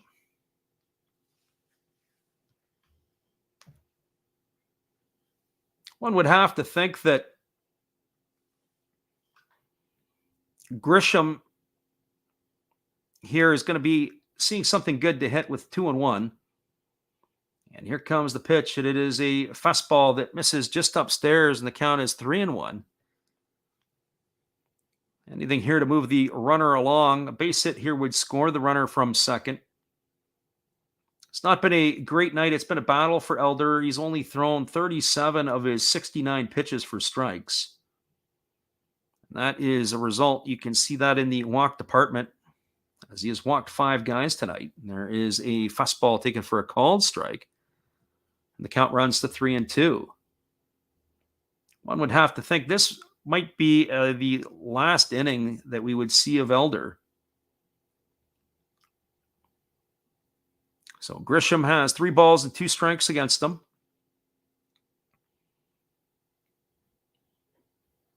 Elder ready to deliver. He kicks and fires. There's a fastball that misses inside.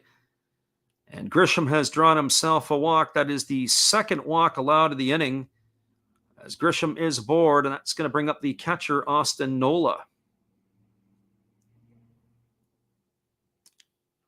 Elder has only allowed 2 hits tonight, but the damage for him has been the base on balls.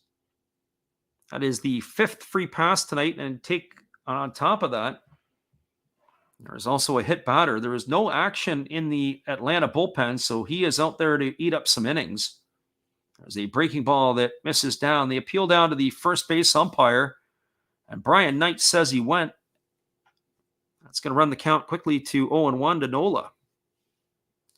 So no balls and 1 strike. It's pretty tough, as Elder has gone to 8 3-ball counts tonight on San Diego batters. There's a breaking ball that drops in for a called strike, and the count goes to 0-2. So no balls and 2 strikes to Nola. On the flip side of this, when you think of how much Elder has struggled, the Padres really have not been able to take advantage of this.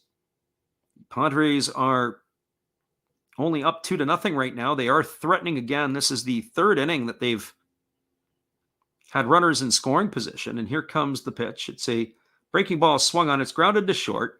Fielded by Swanson. A good decision by Swanson. He doesn't go for the double play. He ends up taking out the lead runner, Ha-Seong Kim, at third base. That's going to go down as a fielder's choice, 6-5 for the second out of the inning. Kim is erased. Nola reaches on the fielder's choice, and Grisham goes into second. That's going to leave it all up to Jake Cronenworth, the designated hitter. The ball wasn't hit hard. It was a softly hit ground ball. And that was a good decision by the shortstop to take the out at third base.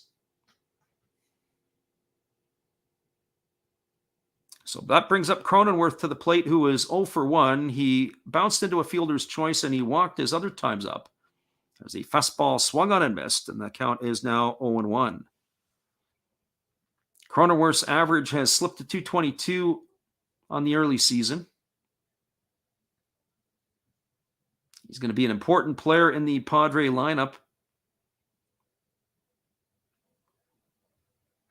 He's been doing the designated hitting tonight. He also has played some second base. There's a fastball swung on. It's grounded over to second. Albies picks it up. He throws to first. And that is going to do it here for Cronenworth. That goes down as a ground out, 4-3 for out number 3 here in the 4th inning. So for the Padres, they threatened, but they don't score. They had no runs. There were no hits.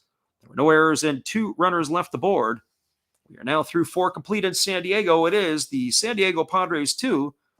The Atlanta Braves nothing. Stick around, everybody. We'll be back in just a couple minutes with the call of the top of the 5th inning after this from our friend Matt. Good evening, ladies and gentlemen. Namaste. Hey, I hope you guys have been enjoying the game. My name is Hollis. I've got a YouTube channel called Another Hollis Build. I love baseball cards. I open up brand new product for you guys. I open up old stuff. I do breaks. I do auctions. All kinds of stuff concerning baseball. I'm Friars faithful, Padres to the end. I also love Garbage Pail Kids and my animals. I have a ton of animals. It's like a mini petting zoo here around my house. I also love my city. San Diego, baby. I'll take you all around the city and show you what's up. If you guys dig stuff like that, cruise on over and check it out. It's Another Hollis Build. If you dig it, subscribe. I'd really appreciate to have more follow me along on the journey. Hey, either way, you guys have a wonderful day or a beautiful, beautiful evening. No matter which one it is, make sure that you make it great, my friends. Big up Last Raps Baseball. Yeah, Freddie, let's go. One love and peace. Yeah, man.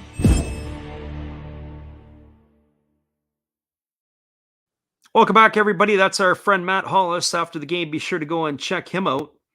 We've got Zach in the house. He says, "Go Braves, it's time to rally." It is true. You guys need get something going. And Troy's Cards and Cars comes in and he says, "Kraut and Zemph, yeah, mustard and sauerkraut. It is very good for sure. If you like that stuff, we like it ourselves. It keeps you regular."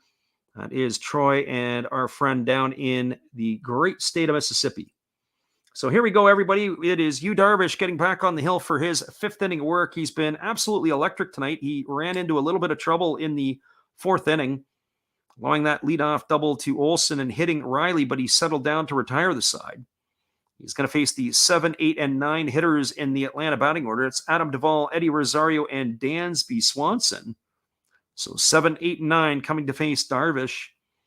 Darvish struggled in his first two outings, but he is definitely looking very impressive here in this start. And the first pitch is a breaking ball that misses down, and the count is 1-0.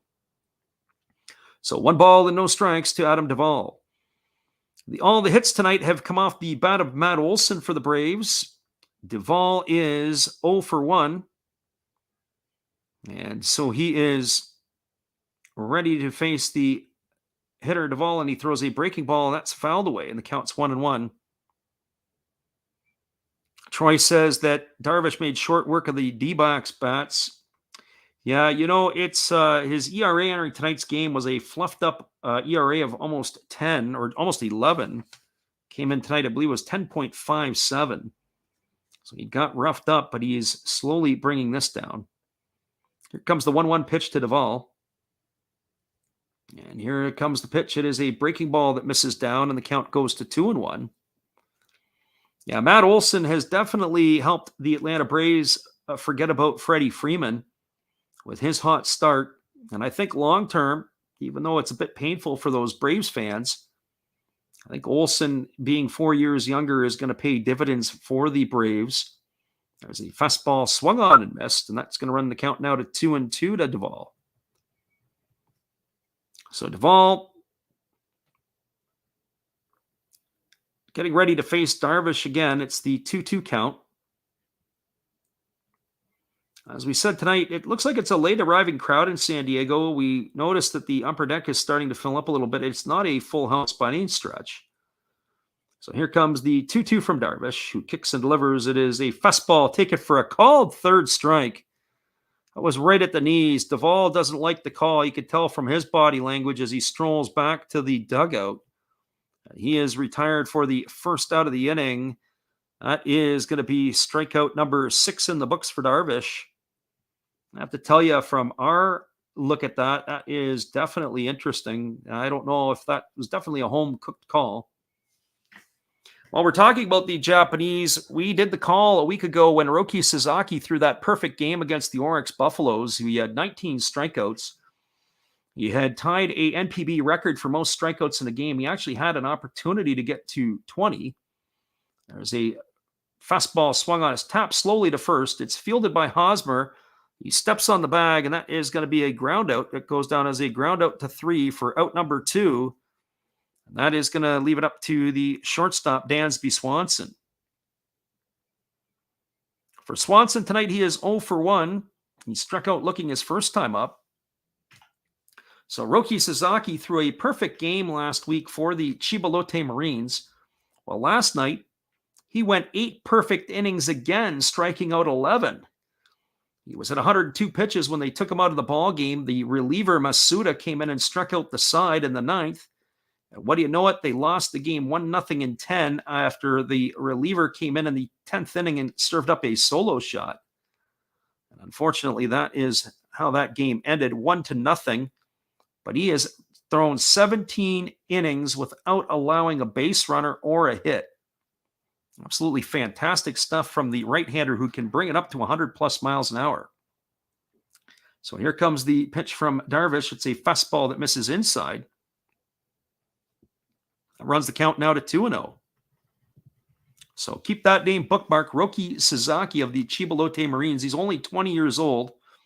One would anticipate in the next couple of years he'll get posted to come over to Major League Baseball. He's got a fastball, breaking ball, and a split finger pitch. If I had to give him one bit of criticism, I'd say he's got to develop a changeup, and there's a breaking ball that misses inside. The count now runs to 3-0 on Swanson. So 3 balls and no strikes. Swanson digs in. He's ready to get the next offering from Darvish. Darvish, as we say, works from the stretch with nobody on. Here comes the pitch. It's a fastball that cuts the plate right in half. And Swanson takes it for a called strike, and the count is 3-1. So 3 balls and 1 strike. Swanson is struggling to start the season. His average has slipped to 167. And here comes the pitch from Darvish. It's a fastball swung on and missed. And that now runs the count to full. Some of the hitters in the Atlanta order tonight, you can just see just how much they're struggling. Rosario, although he did hit one on the screws his first time up right to the right fielder, is off to an absolutely abysmal start. You kind of feel bad for him because he had such a great playoff last year. He is now 1 for 20 to start the year, and there's a fastball swung on and fouled away. Keeps the count at 3-2 to Swanson. Other player in the Atlanta batting order that is really struggling is Alex Dickerson, and you have to wonder at some point when some moves are going to have to be, how long do you give a run out to some of these guys before you start having to make changes? Alex Dickerson is 1 for 19 to start his Atlanta Brave career. So here comes the 3-2 from Darvish. He kicks and fires. It's a breaking ball swung on and missed. And Swanson is retired here for the 3rd out of the 5th inning. For Yu Darvish, he has now accumulated 7 strikeouts in the ballgame. There were no runs, no hits, no errors, and nobody left the board. Now through 4.5, it is the Padres 2, the Braves nothing. Stick around, everybody. We'll be back in just a couple moments for the call. The bottom of the 5th inning. We're glad you guys could be here. Let's see if they're going to bring back Bryce Elder or if we're going to see a change. He has really struggled tonight. Here's our friend Steve. Hello, guys. Thank you for joining Freddie here on his baseball game. And I'm Steve Rademacher, and my channel is really all about everybody, including all my international friends. We have such stuff as non-sport packs from Canada, the OP Cheese. We have the Greek Freak. We have money from around the world. We have lira. We have yen. We have francs. We have pounds. We have Deutschmarks.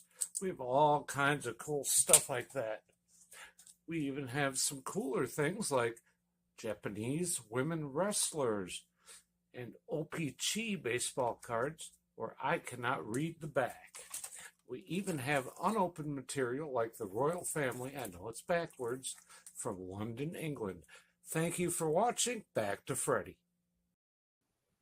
Appreciate you, Steve, and your support of the channel. And in turn, we like to support Steve Rademacher. Remember, whether it's Money Monday, Takeover Tuesday, the Saturday morning cartoons, or the Sunday shoutouts, he's got something for everybody. That is Steve Rademacher. And don't be fooled. He says he can't read the back of the Canadian baseball cards. That's not totally true. We're convinced that sometimes we're not sure if it's just the French or if Steve can't really read.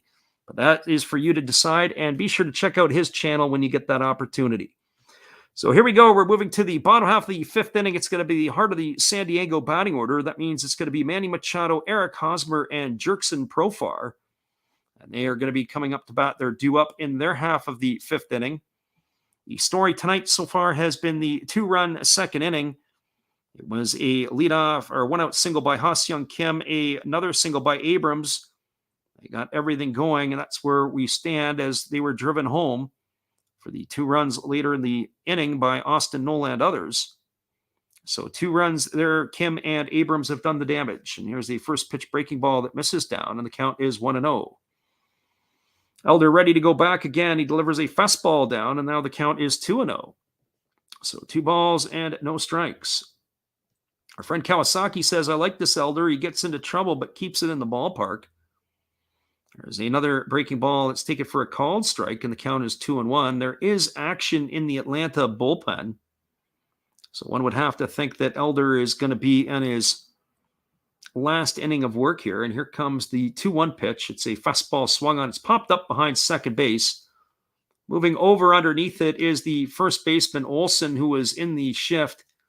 He makes the catch, and that is going to be out number 1 as it retires Machado. Just one further thing that I'm going to say about, or as our friend Kawasaki says, he likes the Elder. Elder's got some interesting stuff. He really does not have command of his pitches tonight. He has walked way too many batters. He's walked 5 and hit 1.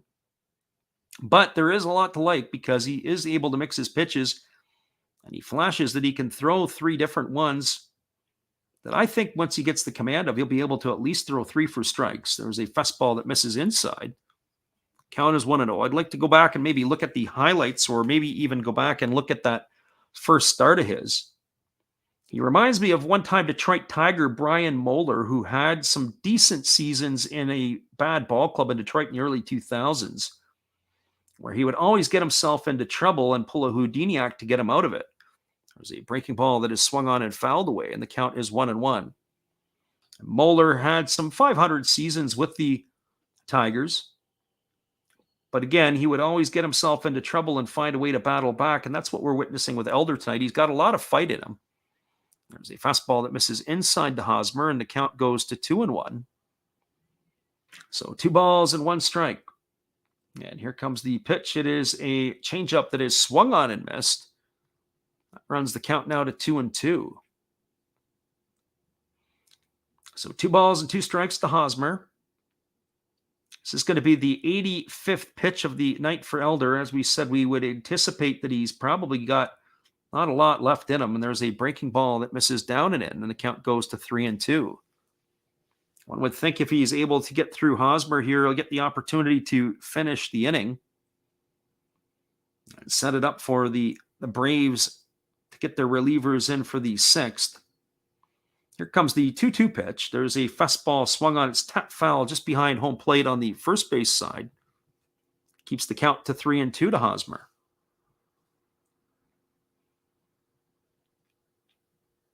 Hosmer entered the game tonight hitting .394. His average has slipped down to .371. It was one of the hottest hitting Padres. Here's a breaking ball swung on. It's going to find the seats over behind the third base dugout. It's going to keep the count at 3-2.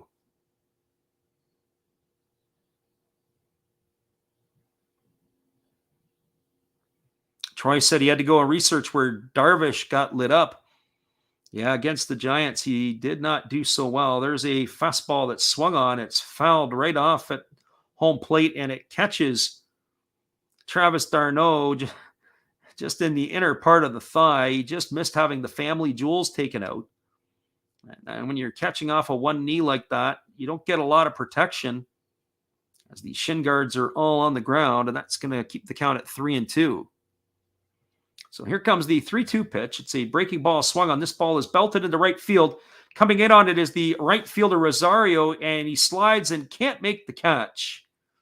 And Hosmer is going to be aboard. One would have to think that that is going to be a base hit. It was a tough play for the right fielder as he raced in on the ball, and he wasn't able to come up with the play. We watched that one there again. A nice swing by Hosmer. It's always one of his highlights. He hit that ball right on the screws. Rosario came in. It was just about maybe 6 inches away from being able to really make that catch. And that is going to do it here for Bryce Elder, as he is going to be replaced. And that is going to be a single awarded to Hosmer by the official score. So hang tight, everybody. We're going to be back in just a few minutes as we have a pitching change. We'll get you all the specs in just a couple minutes. That night is done for the right-hander Elder. They are going to the bullpen, and we are going to see another right-hander entering the ball game. Hang tight, everybody. We're glad you're with us. Here's our friend Steve again. Domo arigato. Sorry if I mispronounced that. I'm new at this. Thank you for watching Last Raps Baseball. Tell all your friends and family to come check him out, ask some questions during the telecast, and give him a good sub and a thumbs up. And this is Steve coming back at you, and some new things on my channel. Star Wars figures that everybody likes. We have Mad magazines from the 1970s. We try to avoid the Noid. And for your pleasure, once in a while, we can open up Michael Jackson if you want, the cards. We have Elvis. We have Sadahar O. We love everything that is everything, so we even have the Beatles fighting with lightsabers. Look at that, John and George. Once in a while, we'll even have my brother take over my channel on a Tuesday. So once again, everybody tell your friends, come see Freddie at Last Raps Baseball. And right now, I'm going to kick it right back to you, Freddie. Thanks again, Steve. We appreciate you. We've got another draft pick from the 2020 draft coming into the ballgame. It's a right-hander, Spencer Strider. The 23-year-old was a fourth-round pick of the Braves in 2020 from the University of Clemson. The Clemson Tiger made his MLB debut last year, and this is going to be his third appearance, all in relief. And his first two appearances, he went 5 1/3 innings. He allowed 3 hits, 1 run earned. Posted an ERA of 1.69. He'd walked 3 and struck out 8. And he is taking over from the fellow right-hander Bryce Elder. So 2 rookies so far. He's going to be completing his warm-up tosses. Ready to resume the action here in just a couple moments. Troy is saying that the one knee position is where catching is heading. I don't know if it's going to be this way for long or if it's just going to be a bit of a fad. That is something that I don't like our guys doing, or I don't teach. And I'll tell you why, especially with runners on base. And I think I would be in the habit more of bunting the ball, but because in North America, the bunting has become a lost art, is something that the catchers now going on to one knee. They don't have to get out of the crouch and pounce on balls. And so Travis d'Arnaud is got himself in that position, and you're going to see some more guys get hurt. And there's a first pitch fastball swung on. It's grounded over to first. It's fielded by Olsen. He fires to second for 1. Back to the pitcher covering Strider. It is a double play. That is going to go down as a 3-6-1 double play to end the inning. So with 1 pitch, Strider comes in and collects 2 outs. And that will do it here for the Padres in their half of the 5th inning. There was no runs, there was 1 hit, no errors, and nobody left the board. We are now through 5 complete. It is the San Diego Padres 2, the Atlanta Braves nothing. Stick around, everybody. We'll be back here in just a couple moments with the call. The top of the 6th inning. We're glad you are with us tonight. Here's our friend Dave again.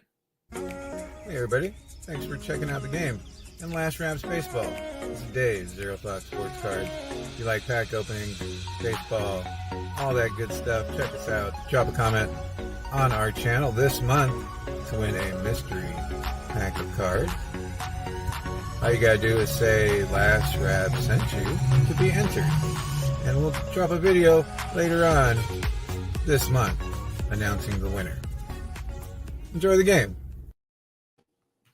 Thanks again, everybody. We're going to check the out-of-town scoreboard here. We're not going to get through everything, but we'll give you a few out-of-town scores. All the rest of the games across Major League Baseball are finals. The Baltimore Orioles knocked off the New York Yankees today 5-0. It was Lopez who got the win for the Orioles. Jonathan Loaizaga took the loss for the Yankees. Lopez went to 1-1. Loaizaga goes to 0-1. The Pittsburgh Pirates got another win on the young season. They beat the Nationals today 5-3. Heath Hembry got the win. Steve Cishek took the loss in relief, and Bednar got the save for the Pirates. That was his first. The Boston Red Sox took care of the Minnesota Twins 8-1. Matt Strom got the win in relief. Ober takes the loss. And that ended up as the Toronto Blue Jays behind Alek Manoah beat the Oakland Athletics 4-3. Manoah got his second win of the season. Oler takes the loss for the A's, and Romano picks up his sixth save.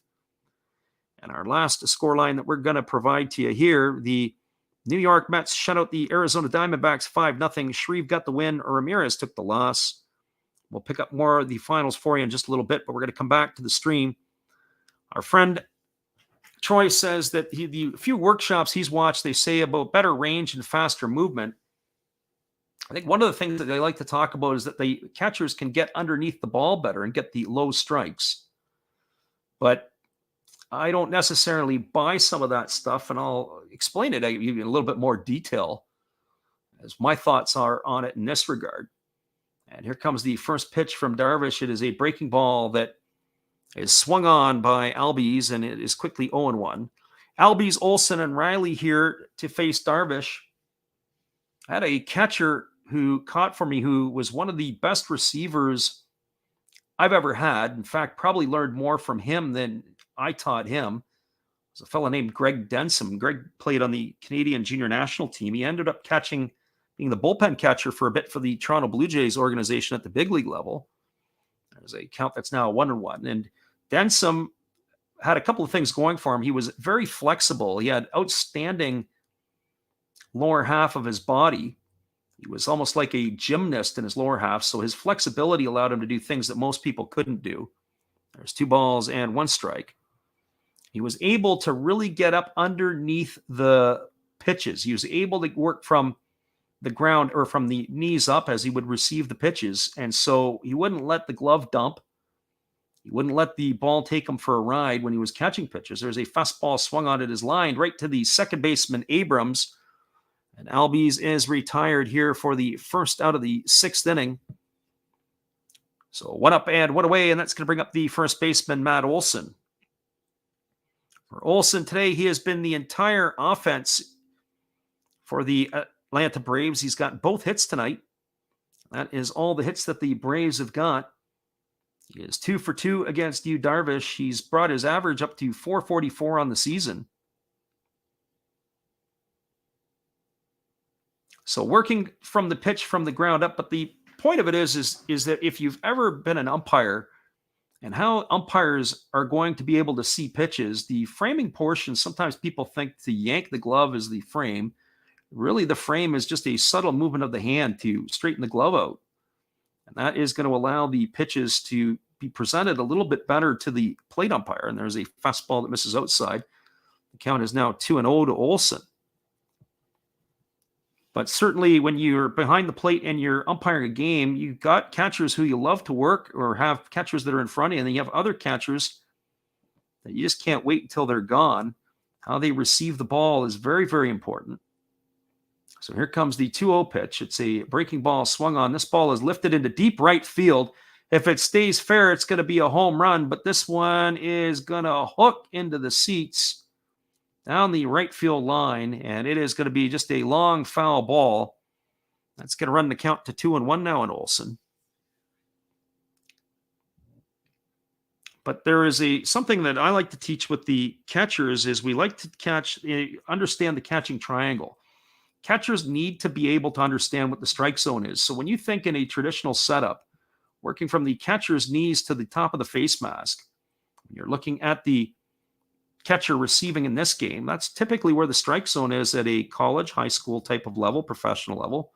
There's a fastball that's swung on and grounded over to second. It's fielded neatly by the second baseman, Abrams. He throws to first, and Olson is going to be retired for the first time this evening, but he has gone for out number 2. So 2 up and 2 away, and that's going to bring up the third baseman, Austin Riley.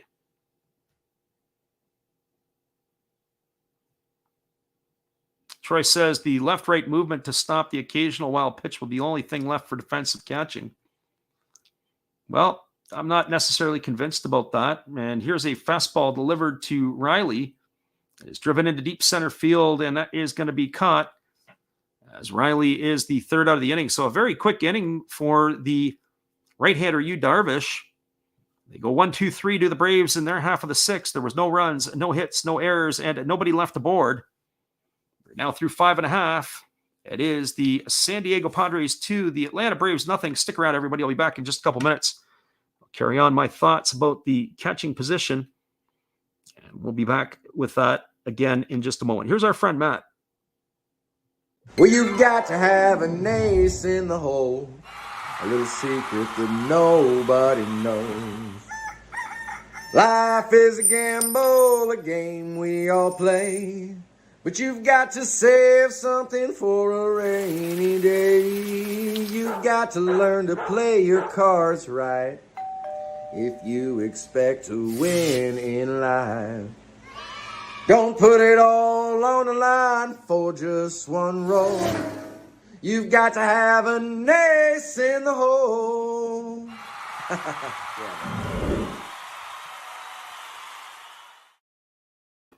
Welcome back, everybody. It is a 2-0 ball game as we move to the bottom of the sixth inning. The San Diego Padres got all of their runs in the second inning, back-to-back singles by Ha-Seong Kim and C.J. Abrams. They later came around to score as Austin Nola and Jake Cronenworth picked up an RBI each in the second inning, and that is where we stand in terms of the scoreline. We were talking about the catching position, and when you go back into it seems to have had changes over the years. We're talking about how catchers are receiving and how catchers are defensively. A good catcher can win you, well, don't necessarily win you games, but a bad catcher can you lose you games. And certainly how catchers on different fronts, how they handle the pitching staff, how they're able to call pitches, assuming that they're allowed to call pitches, certainly at the younger level. And then, of course, when you have, different things that take place, you watch games how they are. The catchers are very important. It's obviously being able to control the running game, being able to receive balls, being able to frame pitches. All of that different stuff is very, very important. And so for young catchers, those things are where you want to emphasize. You'll always give up a bat to have somebody who can be able to maintain and catch the ball. So we're back to the live action, and I'll continue with this in just a moment. The first pitch to Matt Beattie is a fastball at 99 miles an hour that misses off the outside corner. And the count is 1-0. And there's another fastball that misses outside, and it's 2-0. The reliever is Spencer Strider. He came in the last inning and delivered one pitch to induce a double play. He is still in the ball game. He's got a very interesting mustache. Looks like you would see something from a 1970s B movie. And there's a fastball again that misses outside to Beattie, and the count is now 3-0. So 3 balls and no strikes. And here comes the pitch. It is a fastball taken for a called strike at 99 miles an hour at the knees, and the count goes to 3-1. But I was talking about the catchers. When you go back and you look over time, Johnny Bench in his era, really when they had the invention of the glove, where the catcher's mitt had the split by the underneath the pinky finger where it actually started to allow it to close. That was one turning point. There's a fastball swung on. It's popped up into shallow left field. Moving over underneath it is the left fielder Ozuna, and he is going to retire Beattie for the first out of the inning. So 1 up and 1 away, and that's going to bring up the shortstop, Ha-Seong Kim. For Kim tonight, he has been on base twice. He singled in the second, and he walked in the fourth inning. So the first piece that really comes to mind is the way that the glove had changed, the way that the catchers operated, and that would have been in the late 60s, early 70s, when the split just below the pinky finger allowed the gloves to be able to close better. There is a breaking ball that misses down, and the count is 1-0. Another turning point for the catchers, when you think about the way that they would receive the ball in the 80s, as opposed to the early 90s. The early 90s is where they really started to work on how they received the ball. And there's a fastball swung on. It's popped up into the infield. Camping out underneath it is Ozzy Albies. He's going to make the catch, and that's going to retire Kim for the second out of the inning. So 2 up and 2 away, and that's going to leave it all up to the second baseman, C.J. Abrams. So those pieces there in particular, the way that it's been, and then you also see that the way that they control the running game. It's not just the catcher throwing people out. It's the hold counts of the pitchers, the slide steps, the way that they have really invented or helped the pitchers evolve a little bit to control running game. And there's a fastball that misses down in it, and the count is 1-0 to Abrams. Have really helped the catchers in their position. So now as you watch the catchers when they are receiving balls, there's a fastball that misses inside, and the count is 2-0. Abrams has got a couple of hometown calls there on the first 2 pitches. Those, Doug Eddings, the home plate umpire, is not giving Strider anything. And there's a fastball taken at 100 miles an hour at the knees, and the count is now 2-1. So 2 balls and 1 strike. So, of course, now they've gone to this one knee, and it's been a couple of years now that this has been going on. There's a fastball that misses outside, and the count goes to 3-1. So 3 balls and 1 strike. And there are some different thoughts on how the one knee is going to help the catchers. I would think number one reason would be some preservation, especially for some of the older guys, especially their knees. There's a fastball swung on and fouled away. The count goes to 3-2. So 3 balls and 2 strikes to Abrams. There's 2 away here in the bottom of the 6th inning. It's a full count on C.J. Abrams, and here comes the pitch from Strider. He kicks and delivers. It's a fastball swung on and fouled away. On last pitch, another one that registers at 100 miles an hour. That keeps the count at 3-2. So 3 balls and 2 strikes to Abrams. It'll be the top of the order, Trent Grisham to follow, should he find his way on base here. There's a fastball that misses down, and that is ball 4. And that is going to allow Abrams with a base on balls to reach first, and that is going to bring up the top of the order, Trent Grisham. I have to say, if you're an Atlanta Braves fan, Spencer Strider is somebody that you've got to be really excited about. He's bringing the pitches up 99, 100 miles an hour pretty consistently with his fastball.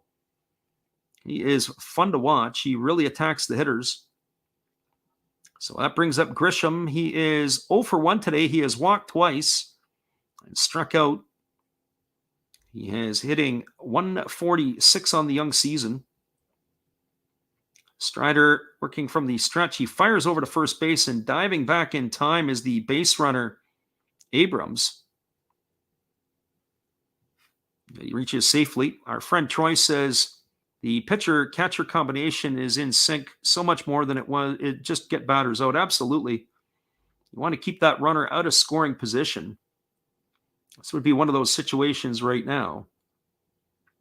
And here comes the pitch from Strider. It's a fastball that misses upstairs, and the count now is 1-0 to Grisham. Ways in which to freeze the base runner at first base is certainly the hold counts of the pitcher. When the pitcher comes set, whether he holds it for 1, 2, 3, or 4 seconds, that makes a huge impact. The runners, if you can mix it, are not being held all the time or not holding to the same count. There's a fastball that misses upstairs, and the count is 2-0. That way they can't time up the pitcher, and it gives the catcher an opportunity to be able to throw him out. So 2 balls and no strikes. Grisham will be followed by the catcher, Austin Nola, should he find a way on base. Strider holds at the chest, and he kicks and delivers. It's a fastball that misses upstairs, and the count now goes to 3-0. This is kind of how the last batter, Abrams, when he fell behind in the count to Abrams. Abrams then, he did battle back, but then Abrams earned himself a base on balls. So let's see how this plays out here against Grisham. So here comes the 3-0 pitch. He kicks and fires. It's a fastball that misses upstairs. And with 2 outs, it is back-to-back walks from Strider. It puts runners on first and second, and that's going to bring up the catcher, Austin Nola. little bit frustrating here tonight for the Braves and their pitchers.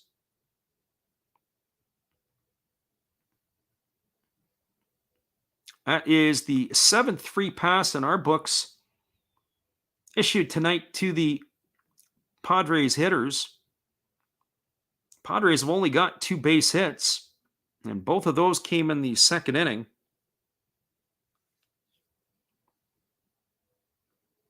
So Austin Nola steps up to the plate.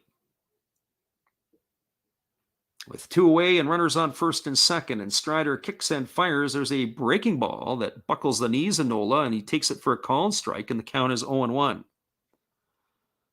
So no balls and 1 strike to Nola. Strider leans in. He gets his sign from his catcher, d'Arnaud.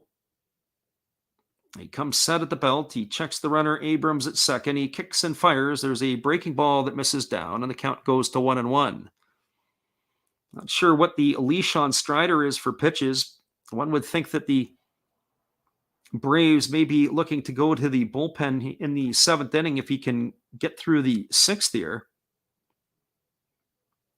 Padres have not taken advantage of the free passes they've been issued here tonight. So here comes the pitch. It is a fastball that misses inside, and d'Arnaud struggles to hold it. Ball squirted away from him, but Abrams was not able to take advantage. It's going to run the count to 2 balls and 1 strike.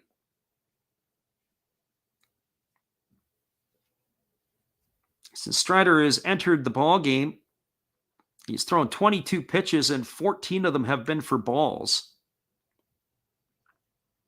So here comes the 2-1 pitch. He checks Abrams at second. He kicks and he delivers. It's a breaking ball swung on. It is tapped slowly to short.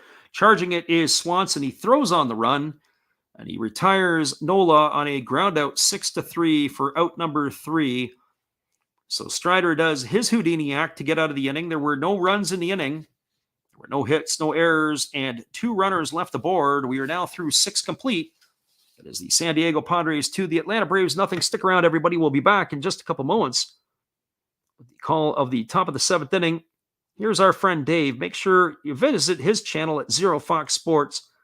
Let him know Last Raps Baseball sent you. Hey, everybody. Thanks for checking out the game and Last Raps Baseball. This is Dave, Zero Fox Sports Cards. If you like pack openings, baseball, all that good stuff, check us out. Drop a comment on our channel this month to win a mystery pack of cards. All you gotta do is say Last Rap sent you to be entered. And we'll drop a video later on this month announcing the winner. Enjoy the game. Make sure you check out Zero Fox Sports after the game and let them know Last Raps Baseball sent you.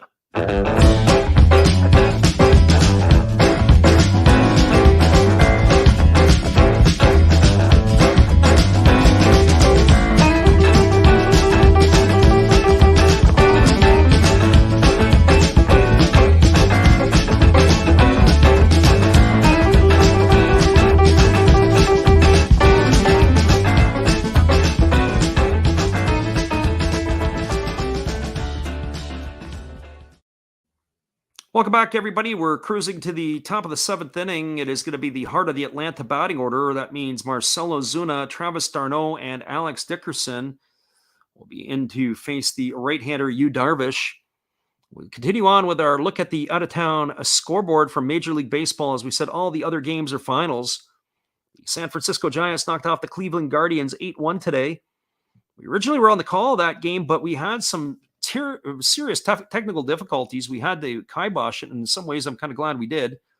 The Giants improved to 7-2 on the season. They knocked off the Guardians 8-1. Alex Wood got the win, and Aaron Savali took the loss.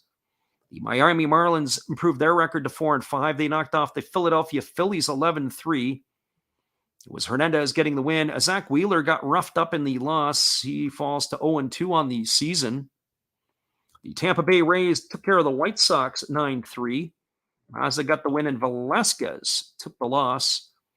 And now we're back to the live action as the first pitch from Darvish is a breaking ball delivered to Ozuna for a called strike. And the count is 0-1. We'll get the rest of the finals a little bit later on And there is a breaking ball that misses down and away, and the count goes to 1-1 to Ozuna. So Darvish continuing to pitch here. He's at 80 pitches now. One would have to think this might be his final inning of work. He's been very effective this evening. Here's the pitch. It is a fastball that misses down and away.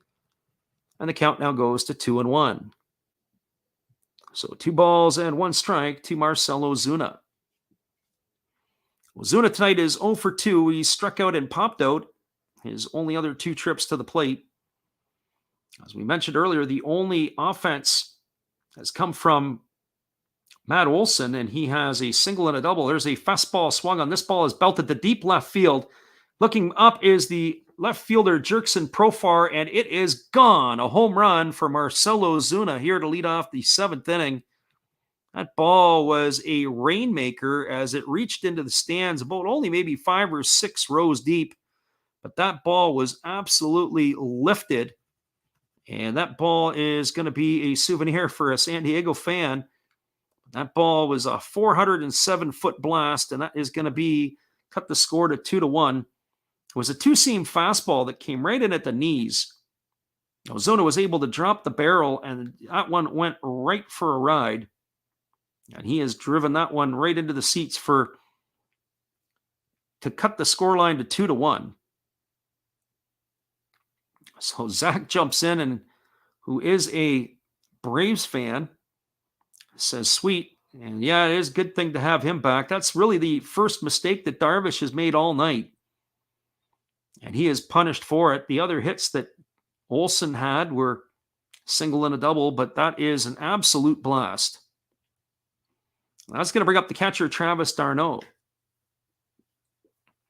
d'Arnaud tonight is 0 for 2. He struck out looking and flew out to right his other 2 trips to the plate, and he swings through a 94-mile-an-hour fastball for strike 1.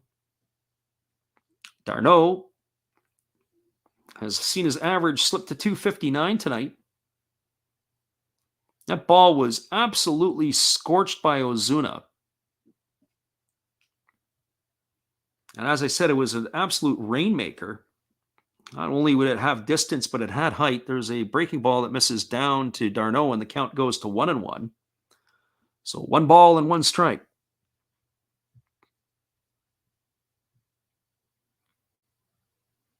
Darvish ready to go back to work. He delivers a fastball that misses down and away.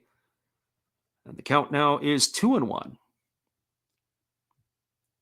So 2 balls and 1 strike. Darvish gets the sign from his catcher, Nola. He's ready to go back to work. He kicks and he fires. There's a breaking ball swung on and missed.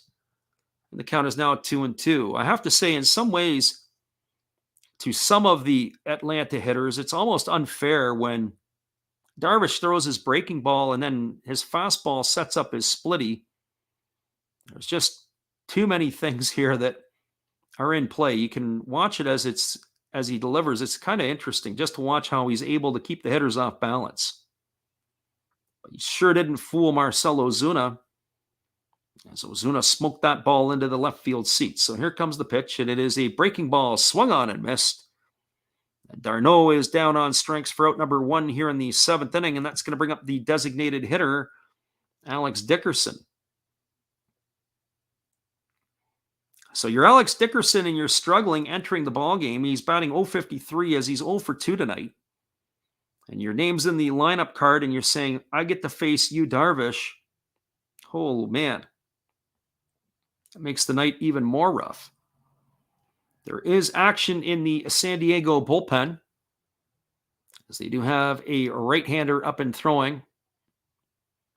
So here we go back to the live action as Darvish kicks and delivers. It's a breaking ball that misses down, and the count is 1-0. So 1 ball and no strikes. We're here in the top half of the 7th inning. As we said, the Braves have cut into the lead. We'll always update our ticker in the half innings. So here comes the 1-0 to Dickerson. That's a breaking ball that misses outside, and the count goes to 2-0. And with that, we have time as the catcher, Austin Nola, wants to go out and have a word with his right-hander. If I'm the catcher, I'm coming out and saying, hey, look, make this guy be a hitter. Let's attack him and not mess around here. Alex Dickerson has shown this year that he has not been able to do much damage at the plate yet. He's not found any type of timing or rhythm yet. When you think of players that could be candidates for the Japanese League, I mentioned earlier one could be Matt Beattie. Too good for AAA, not good enough for the big leagues in some ways. He's been given now an opportunity to perform in San Diego. He didn't have as much opportunity in LA with a stacked roster. There's a breaking ball taken for a called strike, and the count is 2-1. But one would have to think if he's going to want to extend his career, that could be an option. For Alex Dickerson, he's on the wrong side of 30.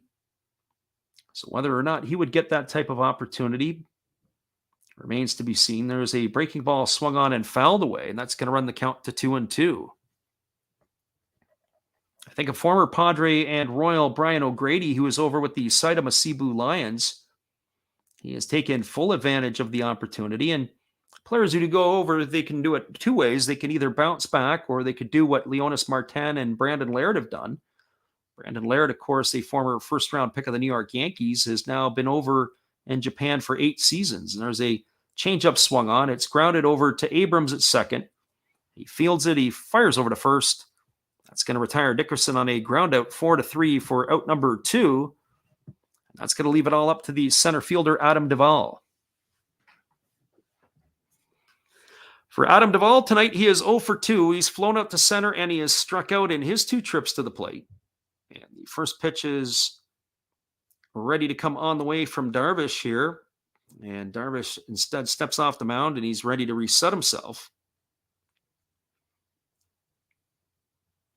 So here we go. He gets the sign from his catcher, Nola. He's ready to go back to work. Darvish kicks, and he fires. It is a breaking ball that misses down, and the count's 1-0. That was the 93rd pitch of the ball game for Darvish. In 3 starts this season, he's certainly by far tonight has been one of his better ones. He had a decent start against the Diamondbacks. But against the world champions here, he has been absolutely electric. There's a breaking ball taken for a called strike, and the count now is 1-1. He did get roughed up against the Giants in his last outing. He only lasted an inning and a third. So here comes the 1-1 pitch. Darvish kicks, and he fires. There is a breaking ball swung on and missed, and the count now goes to 1-2 to Duvall. So 1 ball and 2 strikes. Waiting on deck is the right fielder, Eddie Rosario. Both teams have only got 3 hits in the ball game tonight. As we said, the San Diego Padres have squandered their opportunities to take advantage of all the base on balls that they've had tonight. Here comes the pitch. It is a fastball swung on. It is lined to left. It's going to get down, and it's into the corner. Profar plays it off the wall. He comes up throwing. Here's the throw into second, but arriving easily is Adam Duvall with a 2-out double. And that is going to keep things going here for the Braves in their half of the 7th inning. That is going to bring up the right fielder, Eddie Rosario. So Duvall gets his account going. The Braves only had 2 hits through the first 6 innings, and both belonged to Matt Olson. Now in this inning, a home run by Ozuna, and now the 2-out double to Duvall have doubled that up, and that is going to do it for Yu Darvish, as he's going to go and hit the showers. There will be a pitching change. He is going to leave on 96 pitches. We'll get the change for you in just a moment, as the score is the San Diego Padres 2, the Atlanta Braves 1. We're in the top of the 7th inning with 2 out and a runner on second. We'll be back after this, everybody. We're glad you are with us. Here is our friend, Steve Rademacher again. We appreciate him. He is a supporter of our channel, and in return, we like to support him. Here's Steve. Hello, and we'll be right back to Last Reps Baseball after this brief message from me, Steve Rademacher.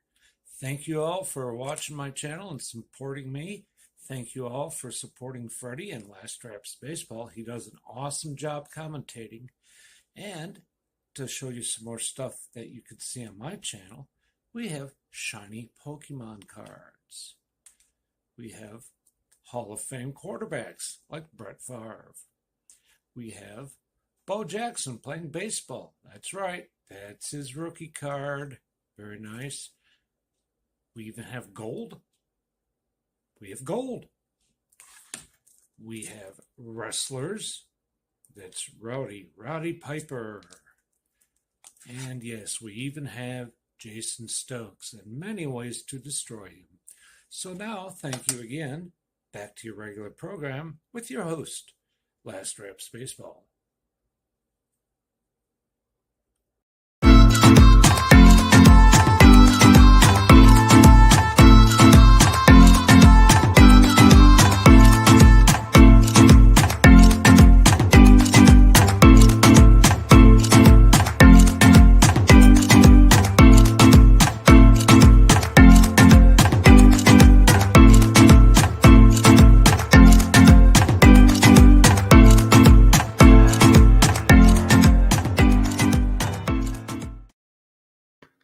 Welcome back, everybody. We have a pitching change. It is going to be the right-hander Steven Wilson coming in to replace Yu Darvish.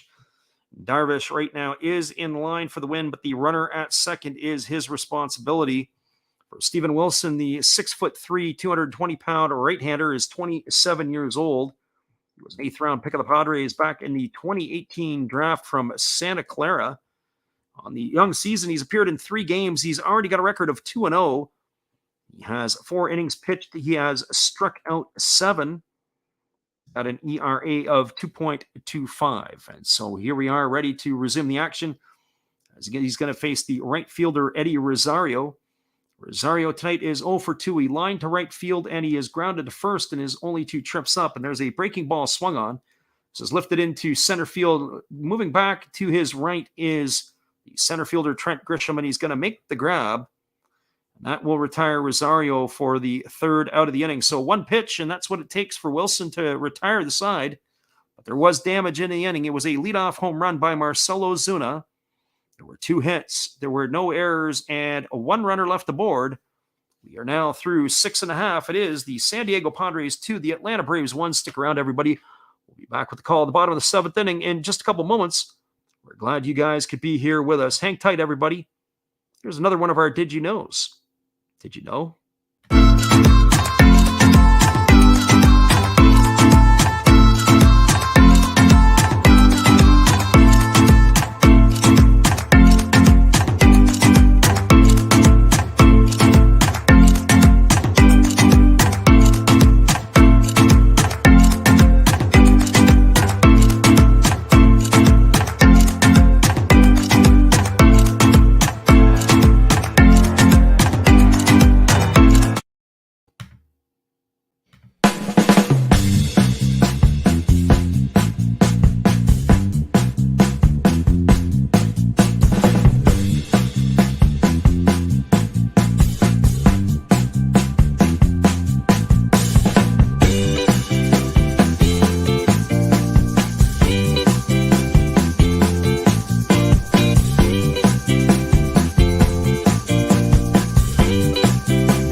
Welcome back, everybody. We're moving to the bottom half of the 7th inning. It's going to be the 3, 4, and 5 hitters for the San Diego Padres.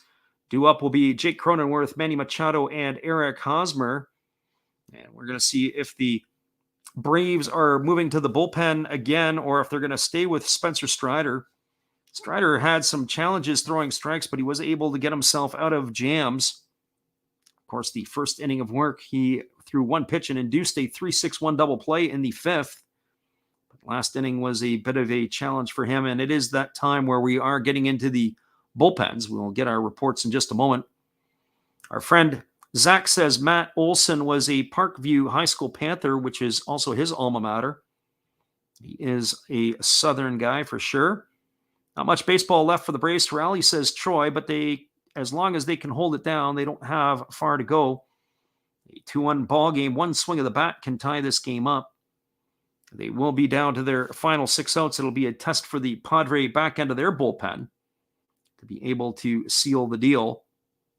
But coming up to bat, obviously, it's Cronenworth, Machado, and Hosmer, as they are going to have their opportunity to try to pile on some more runs. As I said before at the outset, if you've ever got a chance to get to San Diego, it is a fantastic venue, Petco Park, to see the Padres play. I was in San Diego about 7 years ago, 7 years ago. I saw the Cubs and the Nationals. I saw Max Scherzer. I saw Ian Kennedy pitch for the Nats. But we saw the right-hander Andrew Kashner go for the Padres. I have to double check. It might have been a Scherzer versus Kashner pitching matchup. I have to go back and look at my records on that. But I remember it was a full house in San Diego on a Friday night on an absolutely beautiful weekend. It was around the Labor Day weekend, end of August, early September. And I also saw the Cubs play there as well. So here we go, everybody, back to work, and they have not made a change. They're staying with Strider, and the first pitch is a fastball that misses upstairs, and the count is 1-0 to Cronenworth. Kind of makes me wonder what their long-term plans for Strider would be if they're going to consider using him as a starter. I really like his motion, his mechanics. There's a fastball at 97 that misses up, and the count is 2-0. So 2 balls and no strikes. Cronenworth, Machado, and Hosmer here in the 7th inning for the Padres. Strider again works, and he delivers a fastball that is swung on and fouled away. That makes the count now 2-1. What I like about Strider, I really like his smooth mechanics and his delivery. He was right on time with his stride, it looks like, at least from our angle.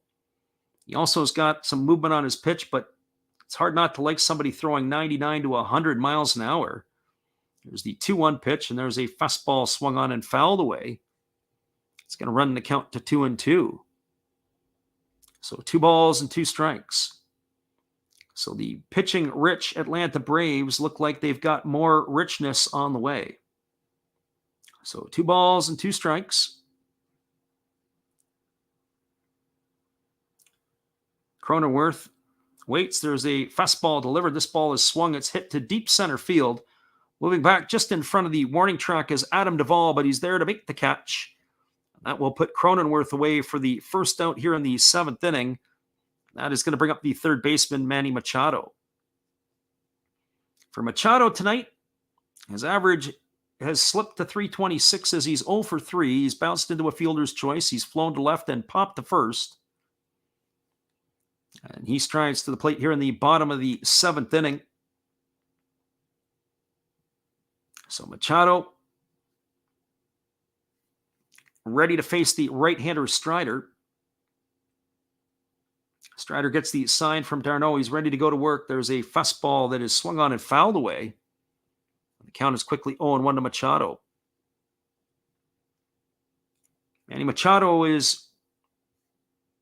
has to be a very important part of this offense. With the Fernando Tatis not here, he's got Hosmer hitting behind him. But he's going to have to be productive in driving in some runs. There's a breaking ball that misses down, and the count now is 1 ball and 1 strike. The veteran presence in the middle of the order. When you look at the lineup, there's no Will Myers in the lineup today. There's a breaking ball that misses down, and the count goes to 2-1.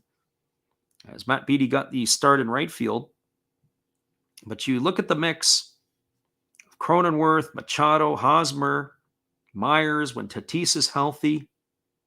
There's at least 5 what I would call legitimate bats in the lineup. And then you have other guys like Grisham or Kim or Abrams. There's a breaking ball that is swung on tap foul over the third base side. The count goes to 2-2.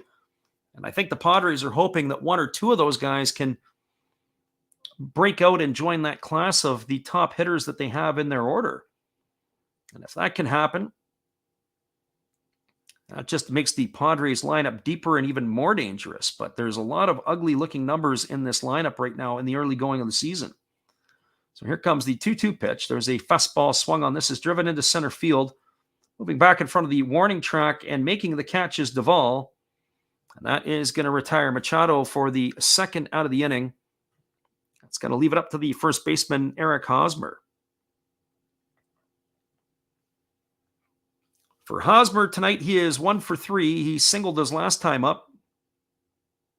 He has also popped to short and struck out looking. His average has dipped to 389, but he has been one of the hottest swinging Padres in their order. And here comes the first offering from Strider, who kicks and delivers. It's a breaking ball taken for a called strike. The count is 0-1. So no balls and 1 strike to Hosmer. Strider ready to go back to work. He kicks and he delivers. It is a breaking ball, and that is swung on and missed. The count goes to 0-2. When I was watching the lower half of Strider, I was trying to get an idea. It reminds me of somebody. I'd like to run an overlay with him and Walker Buehler. It just has a lot of similarities to me. I might be wrong. There's a breaking ball that is swung on. That's lifted foul. It's going to reach the seats over on the third base side. But just the way that he goes through his motion, the way he's kind of built, the way he kind of delivers, I'd like to see if that's comparable or not, because I really like the fluidity in his lower half. I like his timing. And as I said, he can bring the fastball up to 100 miles an hour as he's done tonight. So here's the 0-2 pitch. There's a fastball that's swung on and it is grounded foul. It's going to just go past the temporary or the auxiliary scoreboard on the third base line. That keeps the count at 0-2.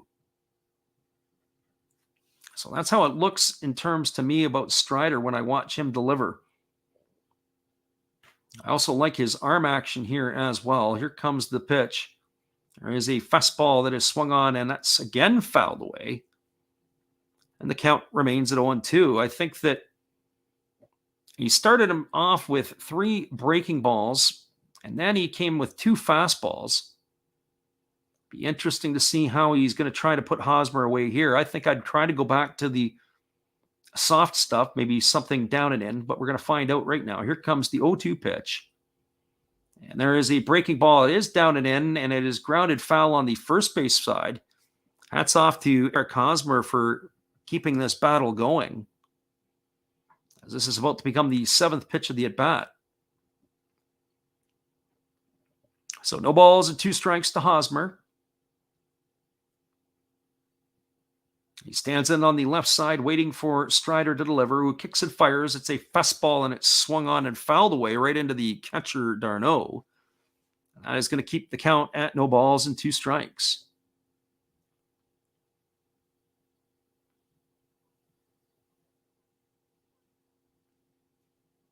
Jerkson Profar is waiting his turn on deck should Hosmer find a way on here. So here comes the 0-2 pitch. Strider again gets the sign from his catcher, and he's ready to go to work. He kicks, and instead of firing, time is called. As Eric Hosmer had asked for time, he signals to the pitcher that it was him, as the pitcher had taken just a little too long for his liking. So here we go back to the action. Strider goes into the motion. He kicks and delivers. It's a fastball swung on at 99, fouled away. And the battle is continuing. This is going to be the 9th pitch of the at-bat.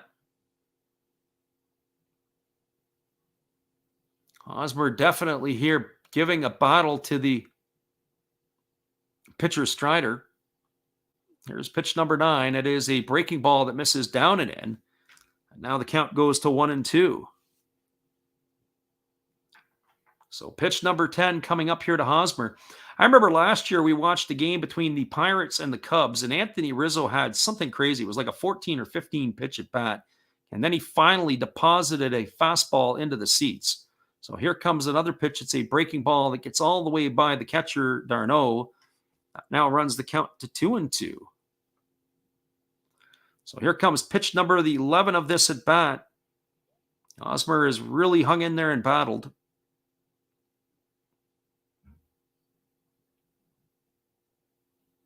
So here comes the 2-2 as Strider delivers. It is a breaking ball swung on, and it's tapped foul over on the third base side. And the at-bat continues.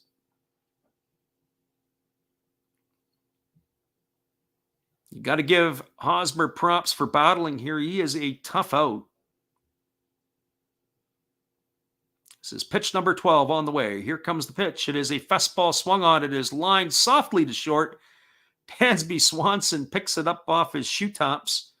And that is going to do it. But you got to tip your hat to Hosmer. He gave the battle to Strider. He is retired for out number 3. So the Padres in their half of the 7th, no runs, no hits, no errors, and nobody left aboard. We are now through 7 complete. It is the Atlanta Braves trailing the San Diego Padres 2-1. Stick around, everybody. We'll be back in just a moment. With the call at the top of the 8th inning. We're glad you guys could be here with us. Hang tight. Would you like to support Last Raps Baseball? We would appreciate it if you did. Be sure to check out our eBay page where we have baseball merchandise. We also have stuff from the Japanese League for those who listen from Japan. But we also do other sports like football and basketball as well. Don't forget, visit Last Raps Baseball's eBay store to help support the channel. We'll be glad you did.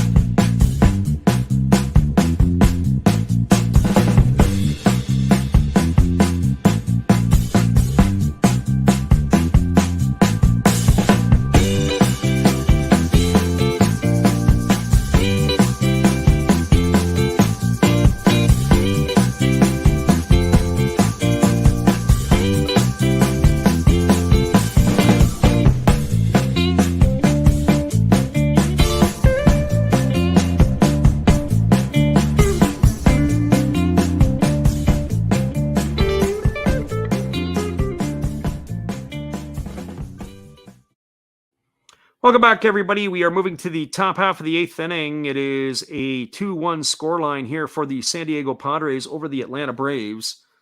Coming up to bat for the Braves in their half of the 8th inning, it'll be Dansby Swanson, and then the top of the order, Ozzie Albies and Matt Olson. So 9, 1, and 2 coming to bat. There is a pitching change for the San Diego Padres as the pitcher Wilson has been changed up. He didn't have to work very hard in his time on the mound, but we have Luis Garcia entering the ball game. Luis Garcia is a 35-year-old. He is a 6'2", 240-pound right-hander. He has been in the big leagues with a number of teams. He began his big league career way back in 2013 with the Philadelphia Phillies. So he is going to be entrusted here to get some outs in the 8th inning. And the first pitch is a fastball at 98 miles an hour taken for a ball. And the count is 1-0 to Swanson. So 1 ball and no strikes.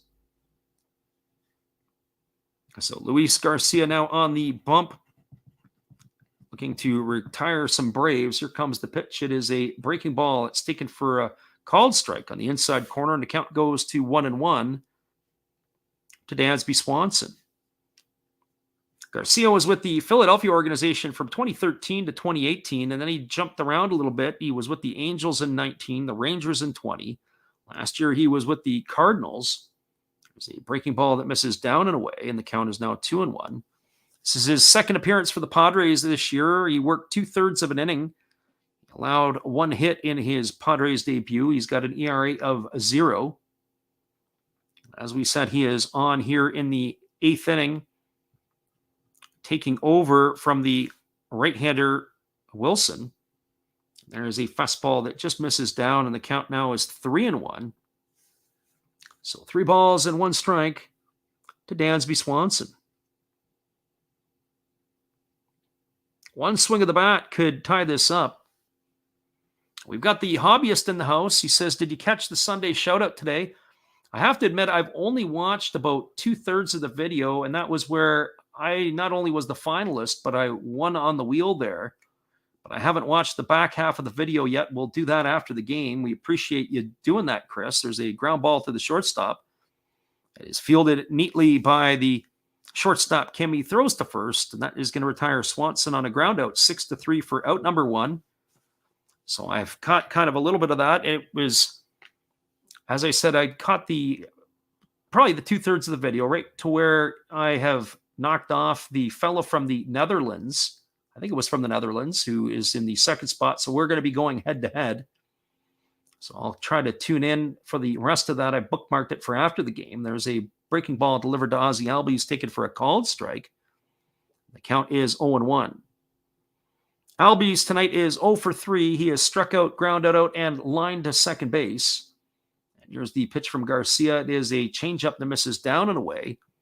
And the count now goes even to 1-1. Ozzie Albies is the leader for the Braves with 4 home runs so far. And here comes the pitch from Garcia. It's a fastball that misses inside, and the count goes to 2-1. So 2 balls and 1 strike. Albies waiting on the offering from Garcia. Garcia's got an interesting delivery. He kind of crouches into that squat, or before he gets into the stretch, and there's a fastball swung on. It's tap foul. It gets past the first base coach, and the ball girl has to come in and make a play. So that's going to run the count now to 2 balls and 2 strikes. Just a reminder, tomorrow we'll be on the air at 8:10 Pacific or 11:10 Eastern. We're going to be calling the Boston Red Sox and the Minnesota Twins. I believe that's a Patriot Day game, one of those early morning breakfast specials. There's a breaking ball swung on it. It's going to be lifted into the seats over on the third base side. And that keeps the count at 2-2. So if you're up early, it is morning baseball. We'll be calling a little bit of that action from Fenway Park. So 2 balls and 2 strikes. Of course, that'll always be weather permitting. And there's a fastball swung on. It's grounded to short. It's fielded by Kim. He throws to first. And we're going to check that. It was actually fielded by Machado as he's moved into the position over there. Kim has been in the shift. He had to do a double check. So it's actually going to go down as a ground out 5-3 for out number 2. And that is going to leave it all up to Matt Olson. Sometimes you have to always do that double check to see where the shift is on. But they have Manny Machado playing in that shortstop position. As we said, depending upon the team that you do, they either take their shortstop and move him into the rover spot in right field, or they deposit their third baseman into right field. But when you have Manny Machado, he can play both the shortstop position and third base position adequately. There's a fastball taken for a called strike, and the count is 0-1 to Matt Olson. So it makes sense just to leave him over there and move everybody else to the right side. Olson today is 2 for 3. He's got 2 of the 4 Atlanta Brave hits. He's got a single and a double to his name. There's a fastball at 100 miles an hour that swung on and fouled away, and the count now is 0-2 to Olson. Olson is off to a blistering start. He entered the game tonight hitting .412, and he's pulled his average up to .432. Swinging one of the hottest bats in all of baseball. And here comes the pitch. It is a breaking ball down, and the count goes to 1-2. So 1 ball and 2 strikes to Matt Olson. The Braves only got 4 outs left to find a way to get to the Padres bullpen. Here comes the 1-2 pitch. And there's a fastball that misses up and away, and the count now goes to 2-2 on Olson. You start by Yu Darvish, and of course now the help from the bullpen of Wilson and Garcia that have helped keep the Braves bats quiet. So Olson digs in, and he's waiting on the offering now from Garcia. Here comes the 2-2 pitch. It's a fastball swung on. It's tapped slowly over to Machado, who is in that shortstop position. He fields it. He fires to first, and that's going to go down as a ground out 5-3 to end the inning. So there were no runs in the inning, no hits, no errors, and nobody left the board. We're moving to the bottom of the 8th. It is the San Diego Padres 2, the Atlanta Braves 1. Stick around, everybody. We'll be back with the call of the bottom of the 8th inning in just a couple moments. We're glad you guys could be here with us.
Welcome back, everybody. We are moving to the bottom half of the eighth inning. It is going to be the 7 and 8 hitters coming to bat for the Padres. It's going to be Jerk Far, Jose Azocar, and Ha-Seong Kim. Azocar came into the ball game as a defensive replacement in the last half inning for the right fielder Matt Beattie. Azocar has made his debut for the Padres. This is going to be his 9th game. He's only got a couple of at-bats. He is 1 for 2. He's had 3 plate appearances.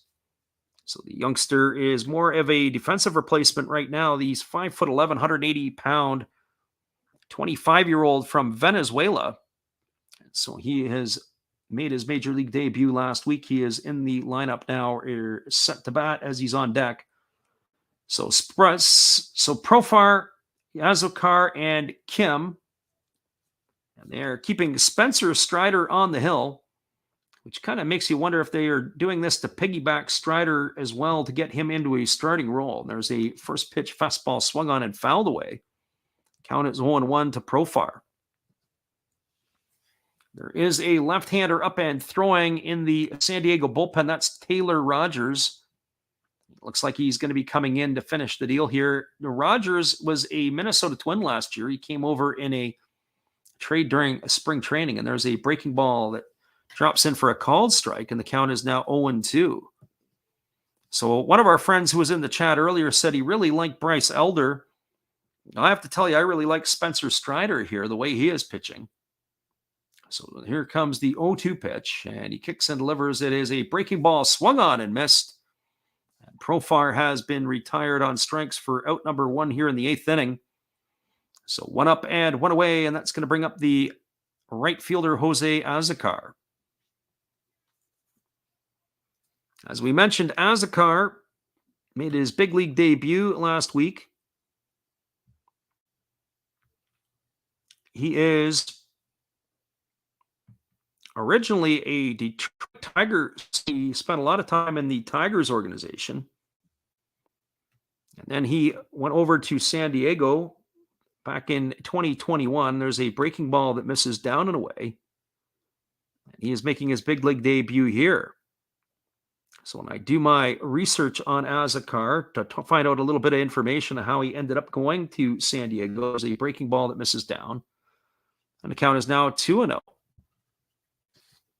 So how did the Detroit Tigers let this guy get away from them, who is now a big leaguer? That's always the million-dollar question. So 2 balls and no strikes. And there's a fastball swung on and fouled away.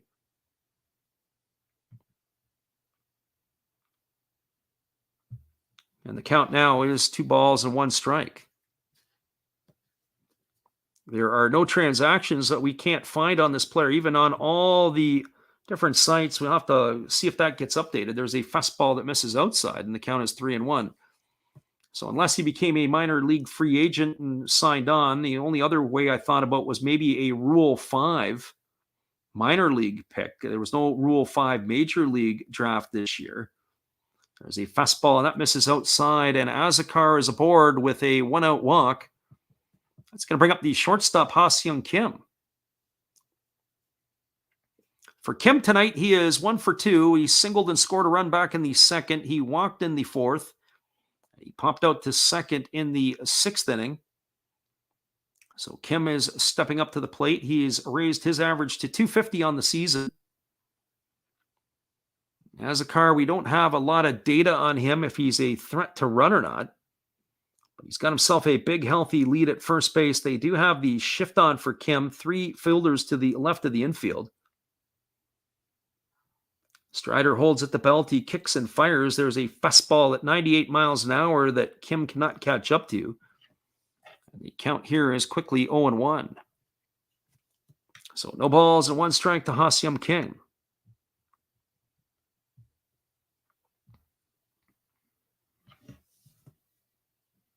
So Troy says, did Goldie change his auto for his tenure as a card? Nope, not so much. There's a fastball, take it for a called strike, and the count now is no balls and 2 strikes to Kim. Troy says he also got to watch Strider with the Mississippi Braves. Strider is very impressive here. Very, very impressive. And he fires over to first base, and diving back in time is Azekar. So sometimes you see guys and you look at their stuff and you say, hey, what has this guy got? He has got a lot of stuff, in my opinion, to Strider. And this would be something for the Braves fans to keep a note of. I wonder if they're stretching him out here so that they can give him a start. As it looked like they had piggybacked him and Elder. I like some of the stuff that Elder had. And there's off to the races goes Azekar. Here's the throw down second base. It's not even close to being in time. That's an easy stolen base there by Azekar. And he is in there. Troy says it's a different signature. The stuff that we do there, just in terms of, it's not so much the signature itself, it's the scripting that we use when we put the player's name up. It's made to look like it's almost like a signature script, but it has nothing to do with the players itself. So all the players, it's all the same scripting, but it looks like a signing. So 1 ball and 2 strikes. So not to worry, it's not anything that's any different. The Goldie wouldn't have changed his signatures. Here's the 1-2 pitch now to Ha-Seong Kim. And check that. We erased Ha-Seong Kim. Kim was retired on that as a strikeout. We don't get all the information up here. Kim was retired as a strikeout, and CJ Abrams is at the plate, and he fouls the first pitch off. So that last pitch to Kim, it looked like it was a pitch that was up and out of the zone. The camera work that we got didn't dictate anything else, but that is how it is. So no balls and 1 strike right now to Abrams. Here's the pitch from Strider. It's a breaking ball that misses inside. That's kind of frustrating sometimes. We don't always get that information. Troy says, we thought we got the actual auto. No, that's just the scripting of the computer work to do the digital look. So 2 balls. What do we got here? We got to CJ Abram. I got 1 ball and 1 strike here. And there's a breaking ball that is a check swing down. And that's going to make the count at 1-2. Sometimes when you're picking up the feeds, I've got 1-2 here. The feed is showing us 2-2. They're all over the map. Well, now they've made that adjustment. So 1 ball and 2 strikes to CJ Abrams. When I look at CJ Abrams, he looks like a kid. He looks like he's only about 16 years old. Playing here in Major League Baseball, when you watch Strider, he looks like he's about 45 with that mustache. There's a breaking ball swung on. That's fouled away, and that keeps the count at 1-2. Base hit here would tie the ball game. So Strider's got to find a way to, I shouldn't say tie the game, but it would extend the lead of the Padres to 3-1. So you've got to find a way here to keep it so that the Braves can tie this game back up. Once again, everybody, thanks for sticking with us tonight. Looks like we're going to have to get some more tea and coffee on here. So here comes the pitch. It is a fastball swung on and missed. And Strider has struck out the side here in the 8th inning, despite allowing a walk on the in-between. So they had no runs, no hits, no errors, and 1 runner left aboard. We are now through 8 complete innings. The Braves are coming up for their last wraps here in the 9th inning. It'll be Riley, Ozuna, and Darno when we come back. No runs, no hits, no errors, and 1 left aboard. Hang tight, everybody. If you're a Braves fan, it is rally time. If you're a Padres fan, you're looking for the fire extinguisher to put out any potential blaze. We'll be right back in just a couple minutes, everybody. Here's our friend Matt. Good evening, sports fans. I hope you all have been enjoying the game. This is just another message from another Hollis build. I hope that your team is in the lead, but if not, remember, that's life. That's what all the people say. You're riding high in April, shot down in May. But you know I'm gonna change that tune. When I'm back on top in June. I said that's life. And as funny as it may seem, some people get their kicks stomping on my team, but I don't let it get me down. 'Cause this fine old world, it keeps spinning around. I hope you enjoy the rest of the game. And if it remains the same, remember, that's life. You want your fill? Go check another Hollis build on YouTube. Last Raps Baseball. Let's get back to the game. Let's go! You know that's life. You know it. One love and peace. Welcome back, everybody. We are moving to the ninth inning, and there is going to be a San Diego pitching change. As Taylor Rogers is entering the ball game here, is going to be the first left-hander used by the Padres tonight. Interesting that they're going to the lefty here, as they do have a right-hander, Austin Riley, coming up, followed by Marcell Ozuna and Travis d'Arnaud. So 3, 4, and 5 in the Braves batting order. Just a reminder to stick around after the game. We will do a recap, and we'll also do the rest of our out-of-town scoreboard that we were updating with earlier. But we are going to have to see if this one will be closed out here, or if we're going to have to go to the bottom of the ninth, or maybe even extra innings. I guess it depends on what ESPN wants. And so here we go. It is Austin Riley to lead it off, and the first pitch delivered from Rogers, as he kicks and fires, is a breaking ball that misses down, and the count is 1-0. So Taylor Rogers in here in relief. Be interesting to see how he's going to fare here. So Rogers goes back to where it delivers, and there's a breaking ball that is inside. They go down to Brian Knight over at first base. He says the batter Riley did not swing, and that is going to run the count to 2-0. That the replay on that one, and I'm not so sure about that. There may have been a case. So 2 balls and no strikes. Here comes the pitch. It's a fastball taken at the knees, and the count is 2-1.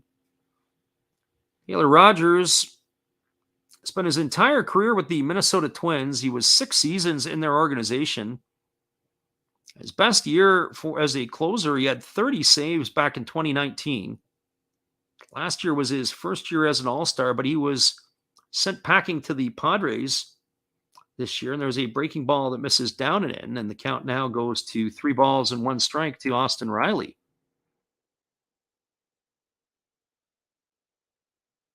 The Minnesota Twins sent Chris Paddock and Emilio Pagan, got Paddock and Pagan from the Padres, and it was Brent Rooker and Taylor Rogers went the other way. There was a breaking ball that swung on and fouled away by Riley, and now the count is 3-2. So 3 balls and 2 strikes to Austin Riley.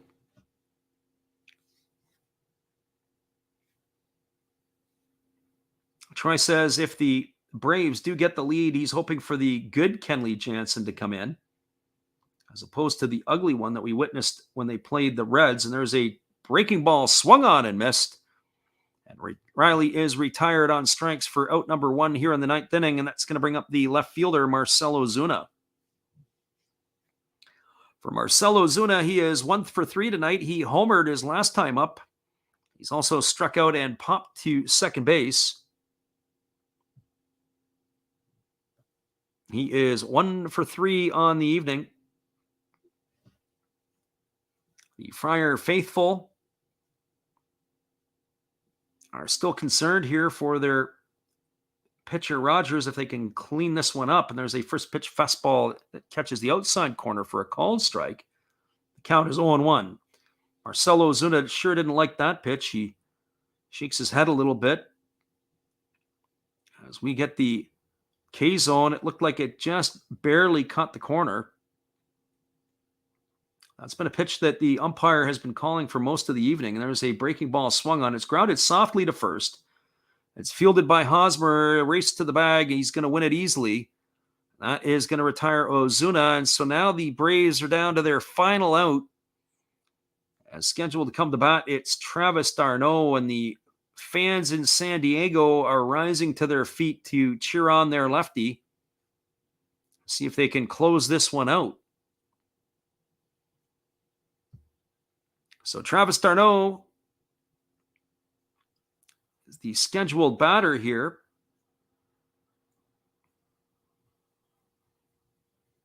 He is batting from the right side against the left-hander Rogers. The crowd on their feet.